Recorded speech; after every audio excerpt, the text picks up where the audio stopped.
What if the gods didn't abandon humanity? What if they were dying? What if somewhere in the sun-bleached ruins of Akkad, in the crumbling tablets that scholars have catalogued but rarely examined closely, there exists a clinical account of divine decline, a medical record of heaven's slow poisoning? The heat shimmers above the Iraqi desert, where these fragments once lay buried. The cuneiform script, pressed into clay 5,000 years ago, still preserves words that scribes were forbidden to speak aloud. Descriptions of divine blood growing thin, of immortal bodies failing, of something contaminating the very essence that separated gods from men. So before this story pulls you under, subscribe only if you're drawn to histories that institutions prefer to leave unread. The British Museum closes to visitors at 5:30 each evening, and the great halls fall silent as security guards make their rounds, and the last echoes of footsteps fade from the Egyptian galleries, and the Parthenon marbles stand alone in their climate-controlled chambers. But there is another museum beneath the museum that most people never see and will never know exists. A labyrinth of storage rooms and study collections and archival vaults stretching beneath the streets of Bloomsbury, where over 130,000 cuneiform tablets rest in drawers and cabinets and specialized storage containers, waiting for scholars who may never come, waiting for translations that may never be completed, waiting for someone to recognize what they contain and understand why it matters. Now picture yourself walking through these corridors late at night with special permission, a rare privilege granted to only a handful of researchers each year. And the fluorescent lights hum overhead with that particular frequency that seems to vibrate just at the edge of hearing, and your footsteps echo on polished concrete floors that have been walked by archaeologists and Assyriologists and curators for over a century. And the air carries a faint mineral smell that you cannot quite identify at first, until you realize it is the accumulated dust of ancient clay, the microscopic particles of Mesopotamian earth that have been slowly releasing from these tablets for thousands of years, drifting into the air of this underground archive and settling on every surface. The study collection occupies room after room of metal shelving units that reach from floor to ceiling, each shelf lined with acid-free boxes and specialized containers. And inside those containers rest fragments of the oldest written records in human existence, pieces of clay inscribed with wedge-shaped marks that scholars call cuneiform, from the Latin cuneus, meaning wedge, tablets that were pressed and inscribed and fired or sun-dried in the cities of Sumer and Akkad and Babylon and Assyria, when the pyramids of Egypt were still new, when Stonehenge was still being constructed, when the ancestors of every European civilization were still living in small agricultural villages, with no writing and no cities and no concept of the vast bureaucratic empires that had already risen in the land between the rivers. You pause before a particular cabinet labeled with a simple alphanumeric code that means nothing to untrained eyes, but which tells scholars that the contents came from Nineveh, from the great library of Ashurbanipal that we explored in our previous journey together. And you pull open a drawer with careful hands, wearing the white cotton gloves that protect ancient artifacts from the oils of human skin. And inside the drawer rest perhaps 30 tablets of various sizes and conditions, some nearly complete and others fragmentary, some with script so clear you could almost read it with basic training, and others so worn that only advanced imaging techniques can reveal what was once written there. The tablet you are looking for carries the catalogue number K.3567, and when you lift it from its foam cradle, you are struck immediately by its weight. Heavier than you expected, dense with the compressed earth of a river valley that flourished 5 millennia ago, and the clay is a pale greyish-brown with darker patches where ancient fingers left their oils before the tablet was fired. And if you bring it close to your face, you can detect a faint smell that is difficult to describe. Something like old books, and something like stone, and something like the particular mineral scent of river mud that has been baked in sunlight. And you realize with a strange vertigo that you are holding something that was last touched by human hands when Sennacherib ruled Assyria, when the Neo-Assyrian Empire stretched from Egypt to the Persian Gulf, when Rome was still a small city-state on the Tiber, and Athens was recovering from its first experiments with democracy, and the Buddha was walking the paths of northern India, and Confucius was teaching in the courts of Chinese nobles, all of these things happening simultaneously in a world that seems impossibly remote. And yet, here in your hands is a physical connection to that world, a message sent across time by someone who wanted future generations to know something important enough to write down and preserve. The script on K.3567 is Akkadian, the language that succeeded Sumerian as the primary written tongue of Mesopotamia, and the signs are pressed deeply and clearly into the clay by someone who knew their craft well. A trained scribe who had spent years learning the several hundred signs required for basic literacy and the several thousand required for advanced scholarly work.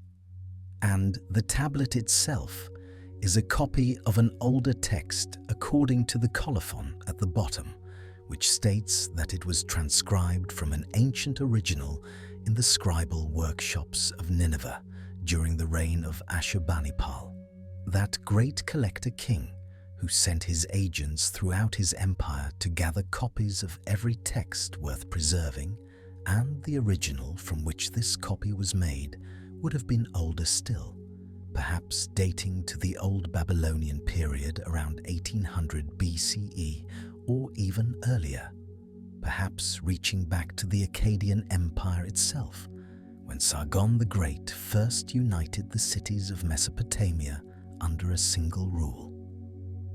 What makes this particular tablet unusual is not immediately obvious to untrained eyes, but becomes clear when you examine the content, because K.3567 belongs to a category of texts that scholars have labeled medical ritual tablets, documents that blend what we would consider medical observation with what we would consider religious practice. And this combination is not accidental or confused, but reflects a fundamentally different understanding of illness and healing than the one modern Western medicine employs. An understanding in which the physical and spiritual were not separate categories, but aspects of a single reality, in which disease could be caused by demons, or angry gods, or sorcery, or imbalance of humors, or natural processes, in which treatment might involve herbs and surgery, and incantation and sacrifice, and astrological timing, all working together toward the restoration of health. The British Museum holds thousands of such tablets, and the vast majority of them remain unstudied in any serious depth. Not because scholars lack interest, but because there are simply not enough trained Assyriologists in the world to work through the backlog, and funding for ancient Near Eastern studies has been declining for decades. And the tablets sit in their drawers year after year, and decade after decade waiting for someone to read them, holding their secrets in patient silence. The K collection alone contains over 15,000 tablets and fragments from Nineveh. And of these, perhaps half have been catalogued in any meaningful way, and perhaps a quarter have been translated, and perhaps a tenth have been studied with the kind of careful attention that reveals their full significance, which means that there are thousands of documents from the ancient world sitting in the basement of a London museum that no one in modern times has ever read. Messages from the deep past that have not yet found their recipients. What K3567 contains, according to the brief catalogue entry made by a Victorian-era scholar who glanced at it long enough to assign a category, is a ritual for treating divine illness, which the catalogue interprets as a metaphorical description of illness sent by the gods, a standard category in Mesopotamian medicine. But when you examine the actual text more carefully, when you work through the signs with your dictionary and grammar and parallels from other tablets, you discover something that does not fit the comfortable interpretation, because the text does not describe treating illness sent by the gods, or treating illness in one who has offended the gods, or treating illness through divine intervention. It describes treating illness in a divine being itself, treating symptoms that afflict one who bears the determinative dingir before their name, the cuneiform sign that indicates godhood, and the symptoms it describes are specific and clinical and disturbing in their precision. Let your eyes close for a moment if they wish to close. Let your breathing slow into the rhythm of deep rest, because we are entering territory now where the line between history and mystery grows thin, where the comfortable categories of myth and reality begin to blur. And you do not need to follow every word. You do not need to remember every detail. You need only let the story wash over you like water, like the waters of the Tigris and Euphrates that carried the silt from which these tablets were made, carrying knowledge downstream through time toward whoever is ready to receive it. The ancient Mesopotamians did not make the distinction we make between medicine and religion, between the natural and supernatural, between the body and the soul. And this is not because they were primitive or confused, but because they understood something about the nature of illness that modern medicine is only beginning to rediscover, that the physical and psychological and spiritual dimensions of health cannot be cleanly separated. That a person is not just a biological machine, but a complex system embedded in social and cosmic contexts that affect health in ways we do not fully understand. Their medical tradition was ancient, even by the standards of the ancient world, stretching back to the earliest Sumerian cities around 3000 BCE and continuously developing and elaborating for over 2000 years, until the cuneiform tradition finally faded in the early centuries of the Common Era. And during those millennia, they produced what may be the oldest systematic medical literature in human history. Thousands of tablets containing diagnostic procedures and treatment protocols, and pharmacological recipes, and surgical techniques, and incantations for healing that were copied and recopied and transmitted from generation to generation with the same care that religious texts received. Because healing was sacred work, because the restoration of health was participation in cosmic order, because illness was a disruption that affected not just the individual, but the harmony of the world itself. The most important of these medical compilations was called Sakiku in Akkadian, which translates roughly as all diseases, or perhaps better, as the complete symptomatology. and it consisted of 40 tablets organized into a comprehensive diagnostic manual that allowed trained healers to examine a patient, observe their symptoms, identify the cause of their illness, predict its outcome, and prescribe appropriate treatment. And this manual was not folk medicine or superstition, but a carefully organized system of clinical observation accumulated over centuries of practice, refined through generations of training, and preserved with the same scholarly precision that characterized Mesopotamian mathematics and astronomy and law. The healers who used Sakiku came in two primary types that reflected the dual nature of Mesopotamian understanding of disease. And the first type was called Azu, a word we might translate as physician, and the ASU was trained in what we would recognize as naturalistic medicine, in the preparation and administration of herbal remedies and mineral compounds and animal-derived substances, in the setting of broken bones and the treatment of wounds and the management of fevers and digestive complaints.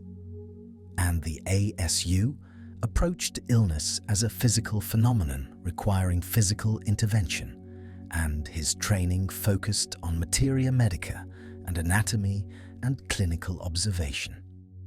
The second type of healer was called Ashipu, a word we might translate as exorcist, though that translation carries misleading connotations in English, and the Ashipu was trained in what we would call spiritual or supernatural medicine, in the identification and expulsion of demons and ghosts and sorcerous influences, in the performance of rituals and incantations that restored proper cosmic order, in the reading of omens that revealed divine will, and the performance of sacrifices that propitiated angry gods. And the Ashipu approached illness as a disruption in the relationship between the patient and the spiritual world, requiring restoration through proper ritual action. These two types of healers did not compete with each other or represent opposing schools of thought, but rather worked together as complementary specialists. And a patient might receive treatment from both simultaneously, taking the herbal remedies prescribed by the Asu, while the Ashipu performed the incantations that addressed the spiritual dimension of the same illness. And the diagnostic manual Sakiku was used by both types of healers because diagnosis had to identify both the physical symptoms and the spiritual cause before appropriate treatment could be determined. Among the many diagnostic categories in Sakiku was a class of illnesses called Hand of God diseases, conditions believed to be caused by direct divine contact or divine displeasure, and these conditions were distinct from demonic possession or sorcery, in that they originated from the gods themselves rather than from malevolent lesser spirits, and they required different treatment protocols involving not exorcism but propitiation, not driving out an intruder but reconciling with an offended superior.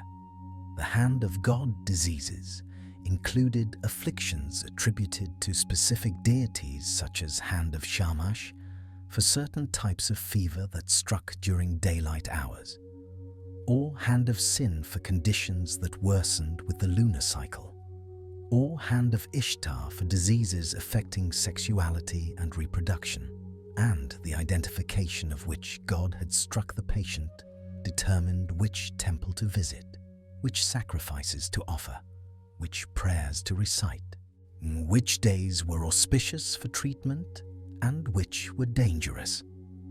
But scattered among these standard categories of divine-sent illness, there are passages in the medical corpus that have puzzled scholars for over a century, passages that do not describe treating illness sent by the gods, but rather describe symptoms observed in beings identified with divine determinatives, passages that read not as metaphor or theology, but as clinical observation of patients who were themselves classified as divine or semi-divine, or descended from divine blood.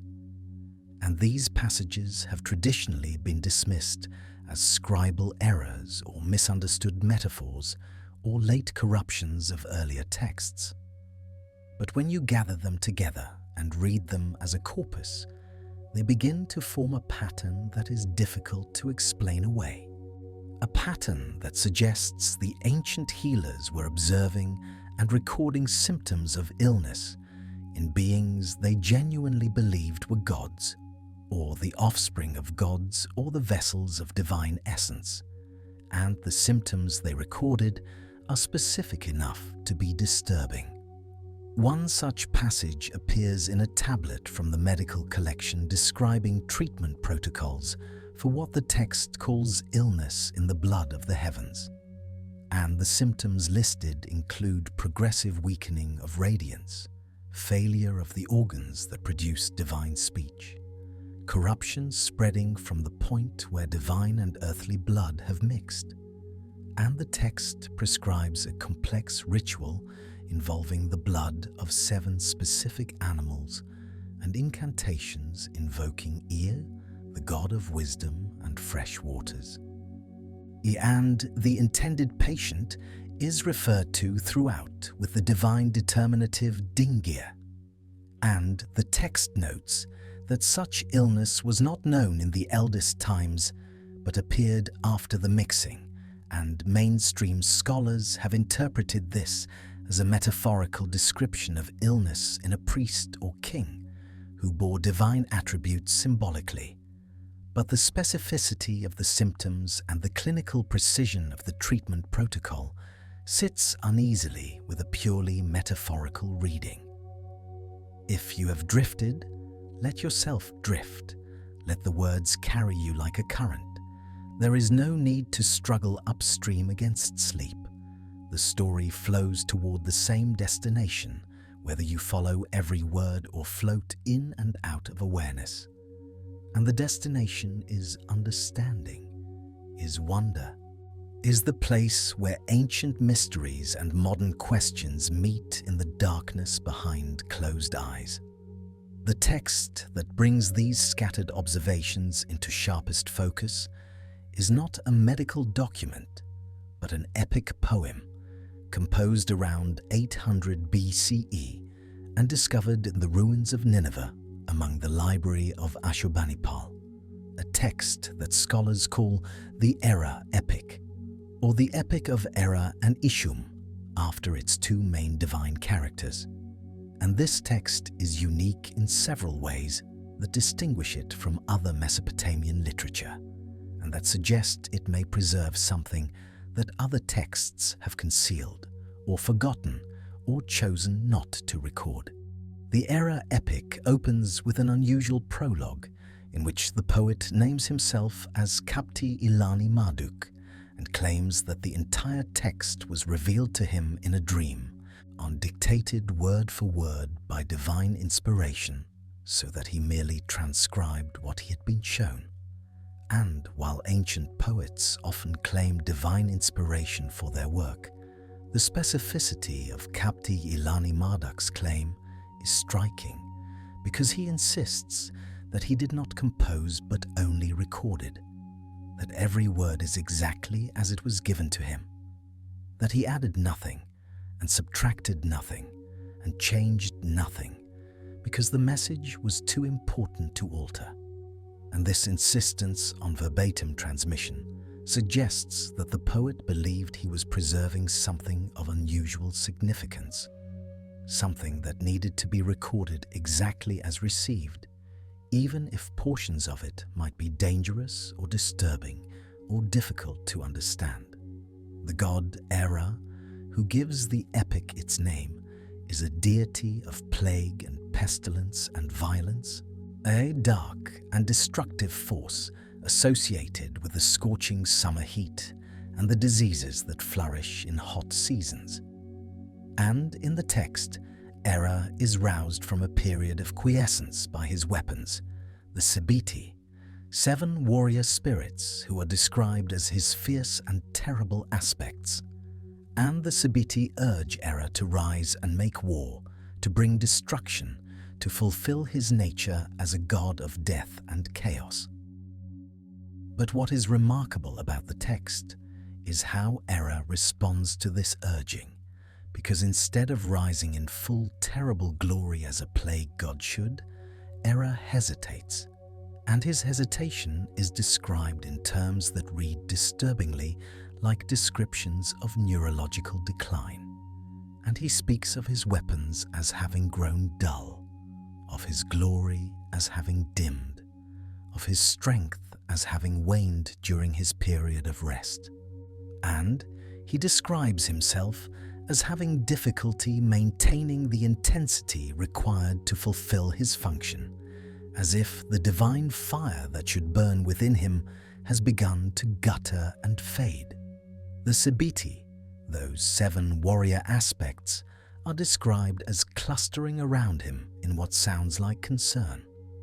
And Ishum, his herald and companion deity, speaks to him in passages that have been interpreted as encouragement, but which read equally well as assessment, as a divine physician examining a divine patient and noting the symptoms of decline. And Ishum observes that Era's radiance has diminished, that his terrible splendor has faded, that the awe he once inspired in gods and mortals alike has weakened. The text grows stranger still when Era eventually does rise to action.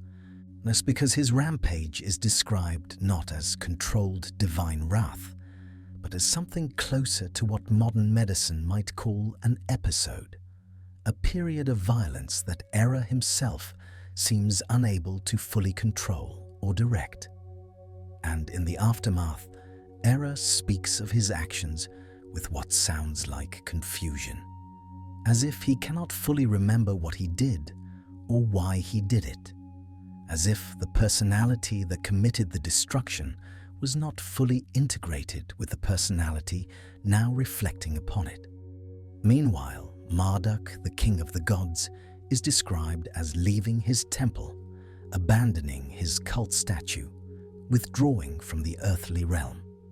And the reason given is that he cannot maintain his radiance, that his divine splendor has become too dim to properly inhabit his image, and he must withdraw to restore himself. And during his absence, the cosmic order falls into chaos because the king of the gods is not present to maintain it. Mainstream scholarship interprets the Era epic as a political allegory, a reflection of the chaos and destruction that characterized certain periods of Mesopotamian history when central authority collapsed and violence spread across the land. And this interpretation has merit and may capture part of what the text means. But there is another way to read these passages, a reading that takes the divine determinatives seriously and asks what it would look like if a poet who genuinely believed in the reality of the gods were recording observations of divine beings experiencing what appeared to be medical crisis. Divine beings whose radiance was dimming, whose control was fragmenting, whose power was fading in ways that disrupted the cosmic order they were meant to maintain. And this reading asks a question that most scholars are uncomfortable asking, because it requires entertaining possibilities that fall outside the accepted categories of academic discourse.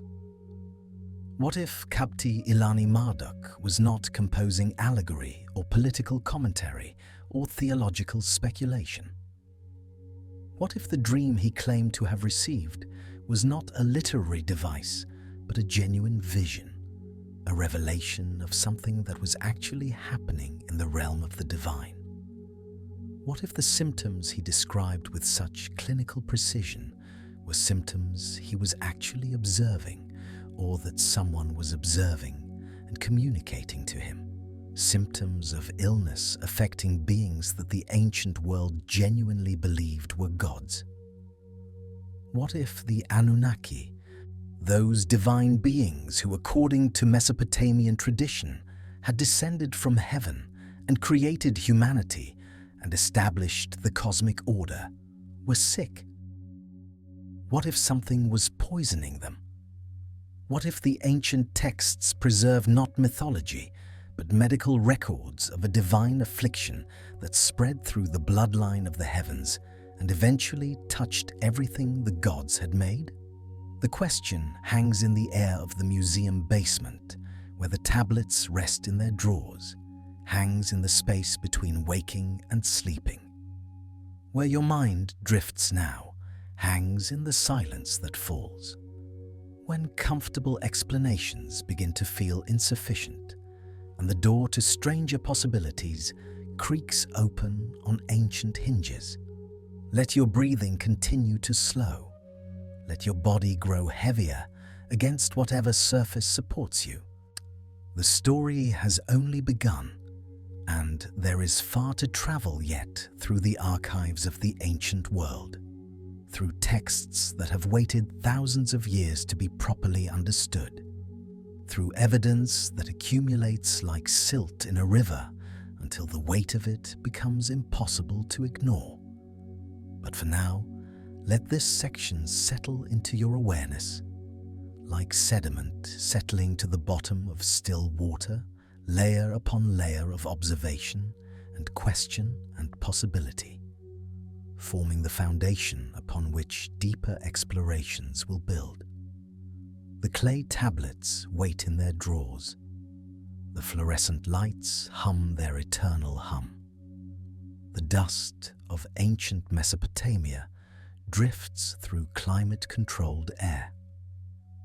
And the words pressed into clay 5,000 years ago by scribes who believed they were recording something of vital importance continue to speak to anyone who will listen.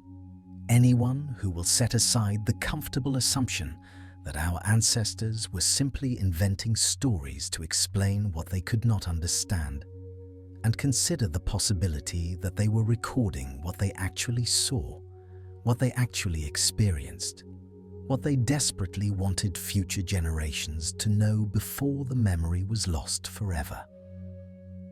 The question that emerges from these ancient archives is not whether the gods existed in any metaphysical sense, but whether the beings the ancient world called gods, whatever their ultimate nature and origin, were observed to be experiencing symptoms of decline. Whether something was happening to them that the careful clinical observers of Mesopotamian medicine recorded with the same precision they brought to any other medical condition, and whether those records, dismissed as myth and metaphor and primitive superstition, might actually preserve observations that we have systematically misinterpreted because we assumed our ancestors could not possibly have been describing what they appeared to be describing. The answer, if there is an answer, lies deeper in the archive, in texts we have not yet examined, in connections we have not yet drawn, in patterns that become visible only when we gather the scattered fragments and read them as a continuous record of something that was happening across centuries and civilizations. Something that left its trace in the medical tablets and the epic poems, and the ritual texts and the mythology of the ancient world. And so, we will go deeper, following the thread wherever it leads, through the next sections of this journey into the contaminated archive and the corrupted bloodline, and the mystery that waits at the center of the oldest stories humanity ever told about its origins and its creators, and the price that was paid for the gift of consciousness. Now we must return to a text we have touched upon before, but examine it through a different lens. A lens focused not on creation, but on aftermath, not on the making of humanity, but on what happened when humanity was almost unmade. The Atrahasis epic, that ancient Babylonian poem preserved on clay tablets dating to approximately 1700 BC.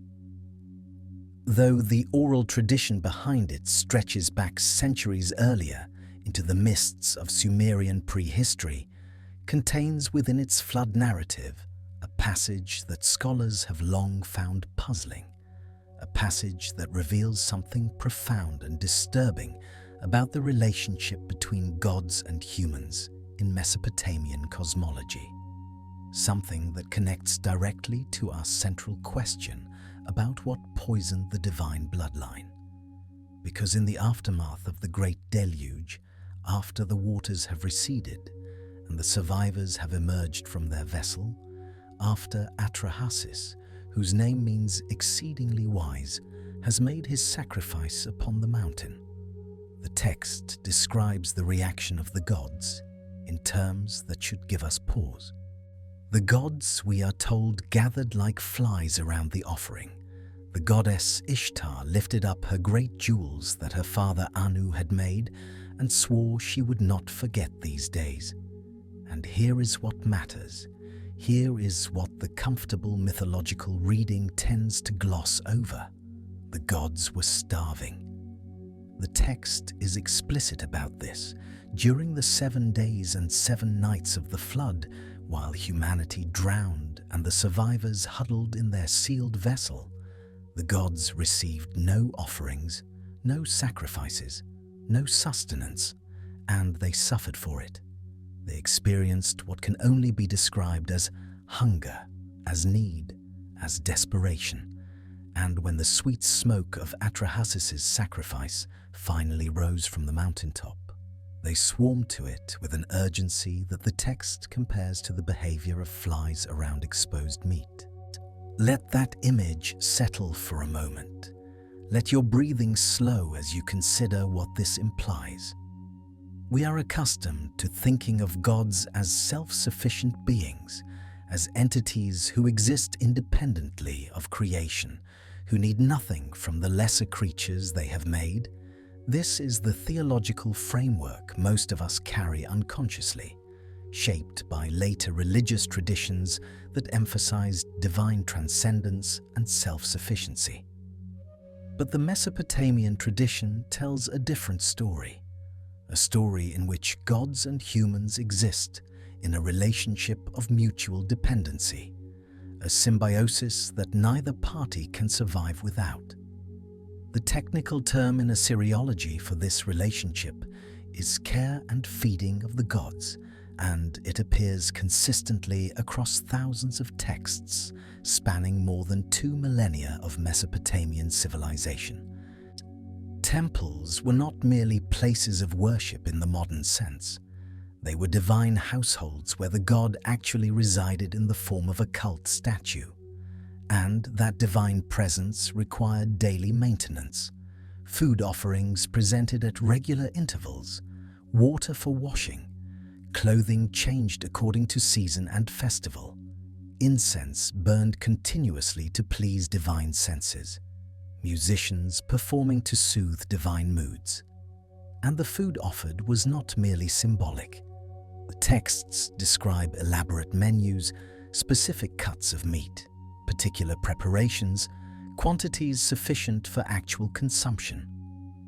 After the offering period ended and the god was understood to have consumed the invisible essence of the food, the physical remains were distributed to temple personnel, a practice that makes sense only if something had been removed. Something had been taken. Something had been consumed by a presence that was not visible, but was nonetheless real and hungry. Now the standard scholarly interpretation of this system is pragmatic. The temples supported a priestly class. The offerings were essentially taxation by another name. The gods eating the essence of food was a polite fiction that allowed priests to maintain themselves while serving religious functions. And this interpretation is reasonable. It accounts for the economic reality of temple systems. It explains why the practice persisted across cultures and centuries. But it does not account for the genuine terror expressed in texts like the Atrahasis when offerings cease. It does not explain why the gods are described as suffering physically and urgently during their period of forced abstinence. If the feeding of gods was merely symbolic, merely a social convention, why would the mythology preserve such vivid descriptions of divine hunger? Why would the gods be depicted as so desperately dependent on human sacrifice that 7 days without it reduced them to swarming like flies toward the first available offering? Close your eyes now, if you would like. Let the darkness gather behind your eyelids as we move deeper into this question. Let your body relax into whatever surface supports you. Feel the weight of your limbs, the gentle rhythm of your breath. You do not need to follow every word. Some ideas are meant to wash over you like waves, settling into places you will not notice until later. What if the feeding of gods was not metaphorical? What if divine beings, whatever their ultimate nature, actually required something from human offerings to maintain themselves, their power, their physical presence, their health? This is the uncomfortable speculation that hovers around these texts. The possibility that sacrifice was not merely worship, but sustenance, not merely honor, but medicine. The Mesopotamian tradition describes the creation of humanity explicitly as a solution to a labor problem. The gods were tired of working, tired of digging canals and tending fields. They created humans to bear their burdens. But what if the burden humans bore was not merely physical labor? What if humans also served a biological function, providing something that the gods needed, but could not produce themselves? Something that kept divine bodies functioning, divine minds clear, divine bloodlines pure, if this were the case. If gods were genuinely dependent on some substance derived from human offerings, then the corruption of human blood, the contamination of the human species, would have catastrophic implications for divine health. Any poison in the human system would eventually reach the gods through the endless cycle of sacrifice and consumption. And if the gods were already struggling with some form of decline, some progressive degradation of their own biology, contaminated offerings would accelerate that decline, would spread the sickness from species to species, would poison the very source of divine sustenance. This is the framework we must hold as we turn now to an even older text, the Enuma Elish, the Babylonian creation epic that was recited annually during the New Year festival at Babylon. A text that may contain the key to understanding where the contamination originated. The Enuma Elish tells the story of cosmic origins, of the primordial waters Apsu and Tiamat, whose mingling generated the first gods, of the conflict between older and younger generations of deities, of the rise of Marduk to supremacy among the gods. But for our purposes tonight, the crucial passage comes near the end of the epic, after the battles have been won and the cosmos has been organized. Marduk decides to create humanity, and the method of this creation is significant. The gods have captured Kingu, the general of Tiamat's armies, the consort she elevated after Apsu was killed, the one who wore the tablet of destinies on his chest, leading the forces of chaos against the younger gods. Kingu is bound, brought before Ea, the god of wisdom and craftwork, and there his blood vessels are severed. From his blood humanity is fashioned, blood guilt and all. The text is remarkably explicit about this. They imposed on him his guilt. the guilt of rebellion, the guilt of siding with primordial chaos against cosmic order. And from this guilty blood they made us. Imagine yourself standing in the temple of Marduk during the Akitu festival, the air thick with incense, the walls painted in deep blues and golds, torchlight flickering across relief carvings of dragons and divine combat. Imagine the priest's voice echoing through the chamber as he recites these words that have been recited for centuries. Words describing your own origin from the blood of a defeated god. Feel the weight of that inheritance. The knowledge that according to this tradition, you carry within your veins something that was already marked with transgression before you ever drew breath. Now consider what we know about Kingu from the earlier passages of the Enuma Elish. He was not originally a figure of pure evil.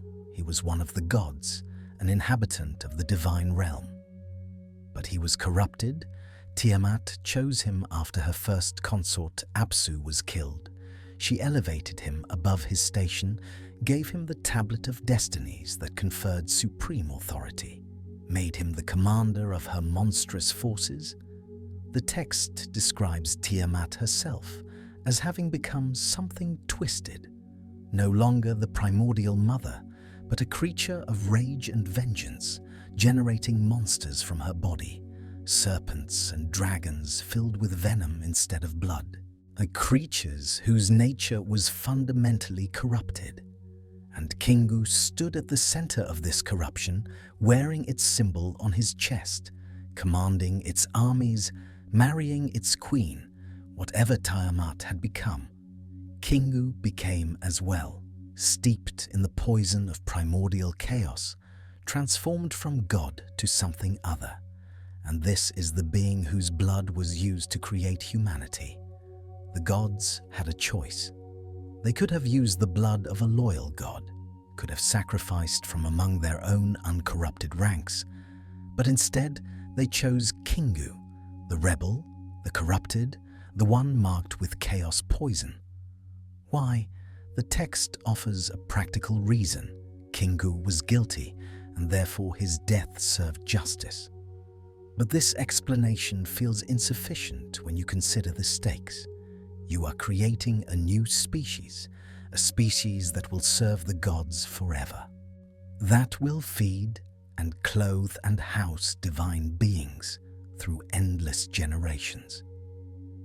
Would you not want to use the purest possible materials? Would you not want to ensure that your creation was free from any taint that might affect its function, unless purity was no longer available?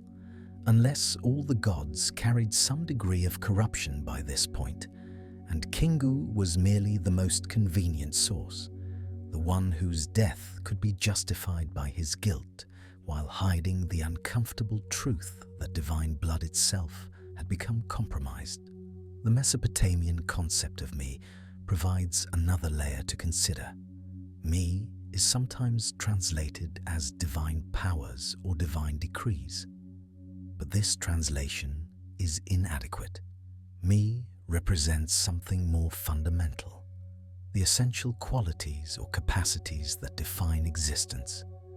There were me for kingship, for priesthood, for sexual intercourse, for music, for writing, for war, for truth, for descent into the underworld. These me were not abstract concepts. They were treated in the texts as tangible things that could be possessed, transferred, stolen. The famous myth of Inanna and Enki describes the goddess traveling to Eridu, getting Enki drunk and stealing the me from him, carrying them back to her own city of Uruk in a boat, while Enki sent demons and creatures to try to reclaim them. The me could be transported physically, could change hands, could be held by one god and then another. What if me were not merely conceptual but biological? What if they represented something like genetic information, coding that determined what a being could do or be? transferable through contact or consumption, or blood if me were biological.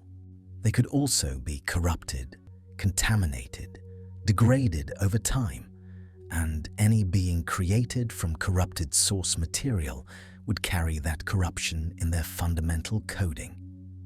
In their me, in their essential nature, King Yu had been given the Tablet of Destinies, the supreme me, the power to determine fates. But he had received it from Tiamat after she herself had been twisted by grief and rage. The me he carried were not pure divine powers, but corrupted versions, poisoned at the source, and from his blood we were made, carrying in ourselves the corrupted me of a fallen god, destined from our first moment to decline, to sicken, to die. This is one way to read the Enuma Elish through the lens of our investigation, not as mere mythology, but as a record of primordial contamination, a confession that something went wrong at the very beginning. That humanity was born from poisoned stock and has been expressing that poison ever since. The declining lifespans of the Sumerian King List, the mortality that Gilgamesh sought so desperately to escape, the 1,000 afflictions that Mesopotamian medicine catalogued and attempted to treat, all of these might trace back to that original moment when the gods chose expedience over purity, when they made us from the blood of the corrupted. Let your breathing settle as we turn now to another ancient text, one that describes what happens when divine beings enter realms of darkness, realms where even immortal flesh can decay. The descent of Ishtar to the underworld is one of the most famous mythological narratives from ancient Mesopotamia, preserved in both Sumerian and Akkadian versions, it telling the story of the great goddess's journey to the land of the dead and what she found there. The Akkadian version, which we will focus on tonight, opens with Ishtar, setting her mind on the dark house, the dwelling of the goddess Ereshkigal, the place from which there is no return. She arrives at the gates of the underworld and demands entry, threatening to break down the doors and raise the dead to consume the living. If she is not admitted, this is Ishtar, at her most powerful, goddess of love and war, queen of heaven, wearing the full regalia of her divine status. And yet what happens next reveals the limits of even divine power. The gatekeeper consults with Ereshkigal, who orders that Ishtar be admitted according to the ancient rites. At each of the 7 gates, Ishtar must remove one item of her divine regalia. At the first gate, her great crown is removed. At the second, the earrings from her ears. At the third, the chains from her neck. At the fourth, the ornaments from her breast.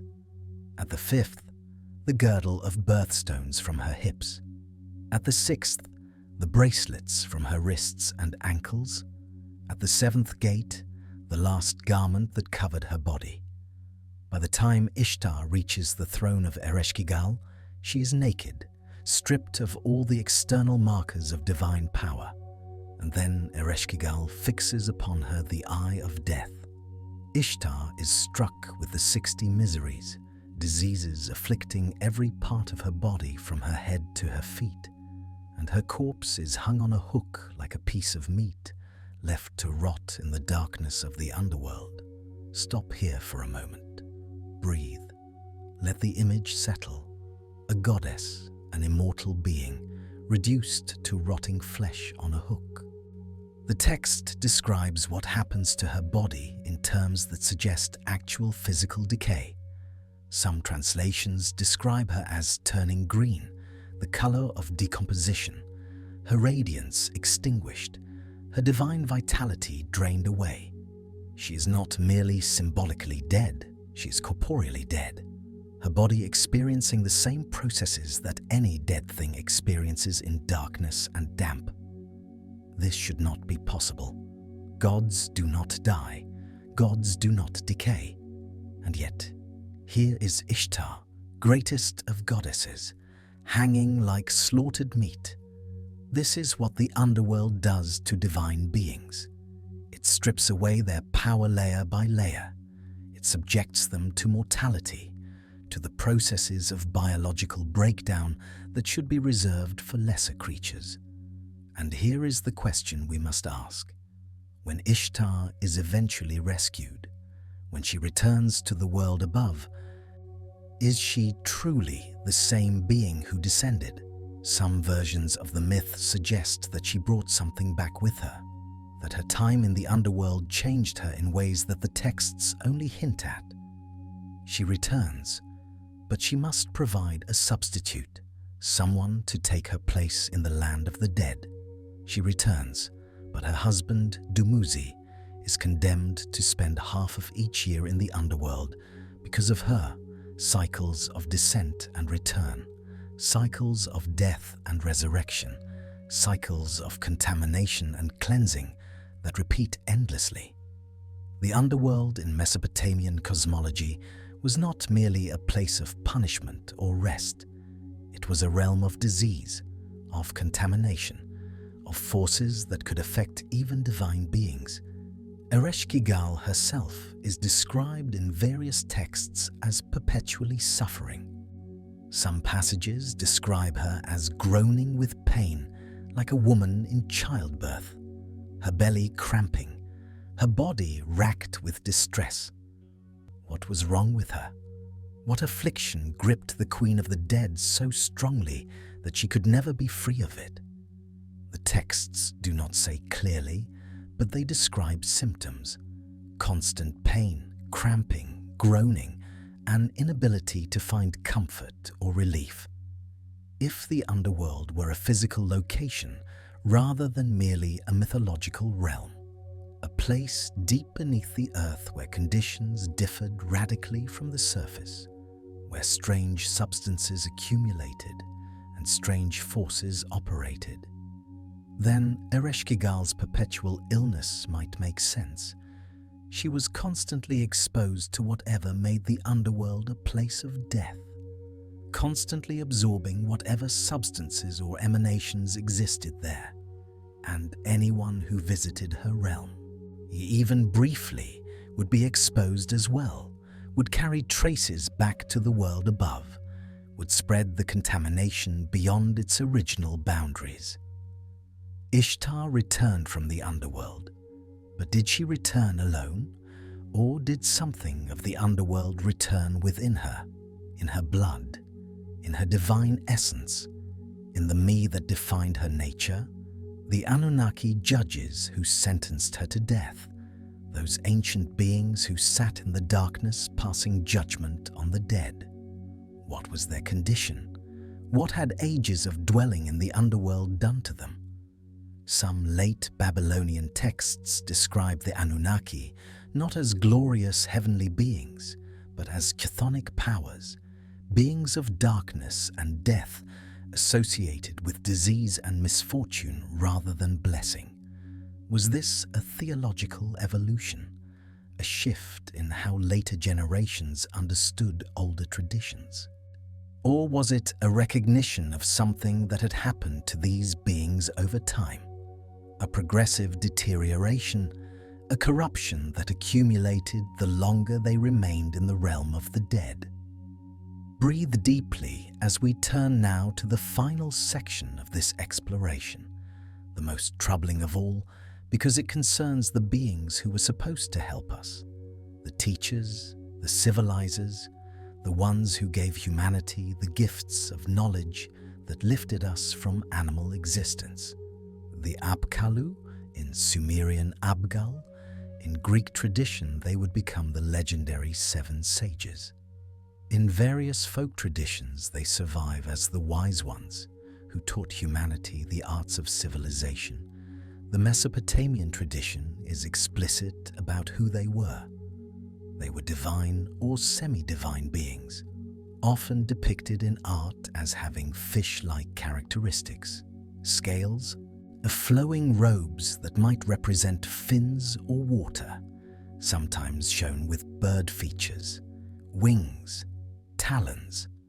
They served the god Ea, the lord of wisdom and the fresh waters, and they were sent to humanity in the earliest days before the flood to teach us everything we needed to know to build civilization, agricultural techniques, architectural principles, the arts of writing and mathematics, religious rituals, medical treatments, legal codes. All of these and more were gifts from the Apkallu, brought down from the divine realm to lift humanity from ignorance. This is how the tradition presents them, as benefactors, as teachers, as the bridge between divine wisdom and human learning. But there are troubling elements in the texts that most popular treatments ignore. First, there is the question of why the Apkallu were available to teach humanity at all. Some texts suggest they were not sent voluntarily, but expelled, cast out from the divine realm for reasons that the tradition does not clearly explain. The Bit Mezeri, a ritual text designed to protect houses from evil, contains incantations that bind the Apkallu, treat them as potentially dangerous beings that must be controlled through magical means. Figurines of Apkallu were buried in the foundations of buildings, not as welcome presences, but as bound entities. Their power contained, their potential for harm neutralized. Why would beings who brought such gifts to humanity need to be bound? Why would protective rituals treat them as threats rather than allies? Unless they carried something. Unless their gifts came with costs that the tradition preferred not to emphasize. Second, there is the question of what happened to the Apkallu after the flood. The tradition is explicit that the pure Apkallu, the fully divine sages, existed only in the antediluvian period, after the flood. There were only human-born sages, partly human, partly divine, but no longer fully of the heavenly realm. Some texts mention a transitional period when hybrid Apkallu walked the earth, beings who were neither fully divine nor fully human, carrying both bloodlines, expressing both natures, and then even these hybrid sages disappear from the record, replaced by fully human wise men who had learned from the earlier traditions, but no longer possessed divine nature themselves. This is precisely the pattern we would expect if the Apkallu bloodline was contaminated, if they carried something that expressed more strongly with each generation of interbreeding with humans, until eventually the contamination overwhelmed the divine element entirely. The pure Apkallu became hybrid. The hybrid Apkallu became human sages. The divine bloodline diluted and degraded until nothing divine remained. Only the memory, only the tradition, only the stories of a time when gods walked among men and taught us the secrets of civilization. Third, there is the evidence from medical and magical texts that associates the Apkallu not only with healing, but with disease. Later Babylonian traditions describe certain illnesses as coming from the Apkallu, certain afflictions as their touch, their influence, their legacy. This seems contradictory. How could beings who taught us medicine also be sources of sickness? Unless both were true, unless the Apkallu brought knowledge that helped and contamination that harmed, unless their very presence, their interbreeding with humans, their transmission of divine me, carried a cost that would only become apparent over generations. We are left with a troubling possibility. The beings who civilized us, who taught us everything we needed to build temples and cities and empires, were themselves compromised, expelled from heaven, perhaps because of their contamination, carrying in their divine blood the same corruption that we have been tracing through text after text, and in teaching us, in breeding with us, in mingling their essence with ours, they passed that corruption forward, added it to whatever contamination we already carried from our creation out of Kingu's guilty blood. The gift and the poison were the same thing. The knowledge and the sickness came from the same source, and we have been living with the consequences ever since. Perhaps the Apkallu knew what they were doing. Perhaps they understood that their gifts came with costs and chose to give them anyway, believing that the benefits outweighed the harms, believing that humanity deserved the chance to build civilization even if that building came with a price. Or perhaps they did not know. Perhaps they were unaware of what they carried, unaware that their divine essence had been compromised, unaware that every lesson they taught and every child they fathered was spreading something they could not see or name. The texts do not tell us which interpretation is correct. They preserve the memory of teaching and the memory of binding, the tradition of gratitude and the tradition of protection against, and we are left to wonder which aspect was primary, which was the true nature of these beings who shaped our earliest development as a species.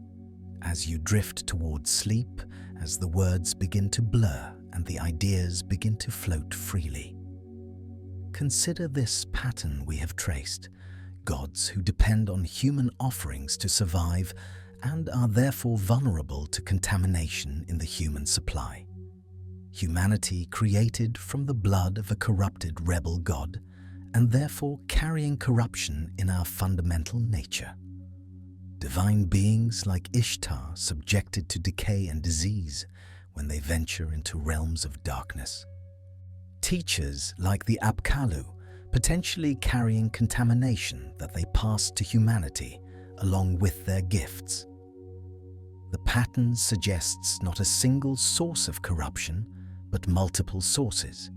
Not one poison, but many, accumulating over generations, building up in the divine bloodline and the human bloodline alike, each interaction between realms adding another layer, each generation expressing the cumulative damage more strongly, until the gods themselves began to withdraw, began to weaken, began to fade from the world they once actively managed, and humanity was left alone with our inheritance of knowledge and corruption, building civilizations that would rise and fall, preserving fragments of divine wisdom in temples and texts, and slowly forgetting what the earliest generations had known about why everything was getting worse, why the lifespans were shortening, why the gods no longer answered, why the golden age was behind us and the iron age stretched ahead. Let these ideas settle now. Let them find their places in whatever soil receives them. You do not need to resolve the questions tonight. You do not need to choose what to believe. The ancient scribes did not resolve these questions either. They preserved the traditions. They copied the texts. They passed forward what they had received without insisting on a single interpretation.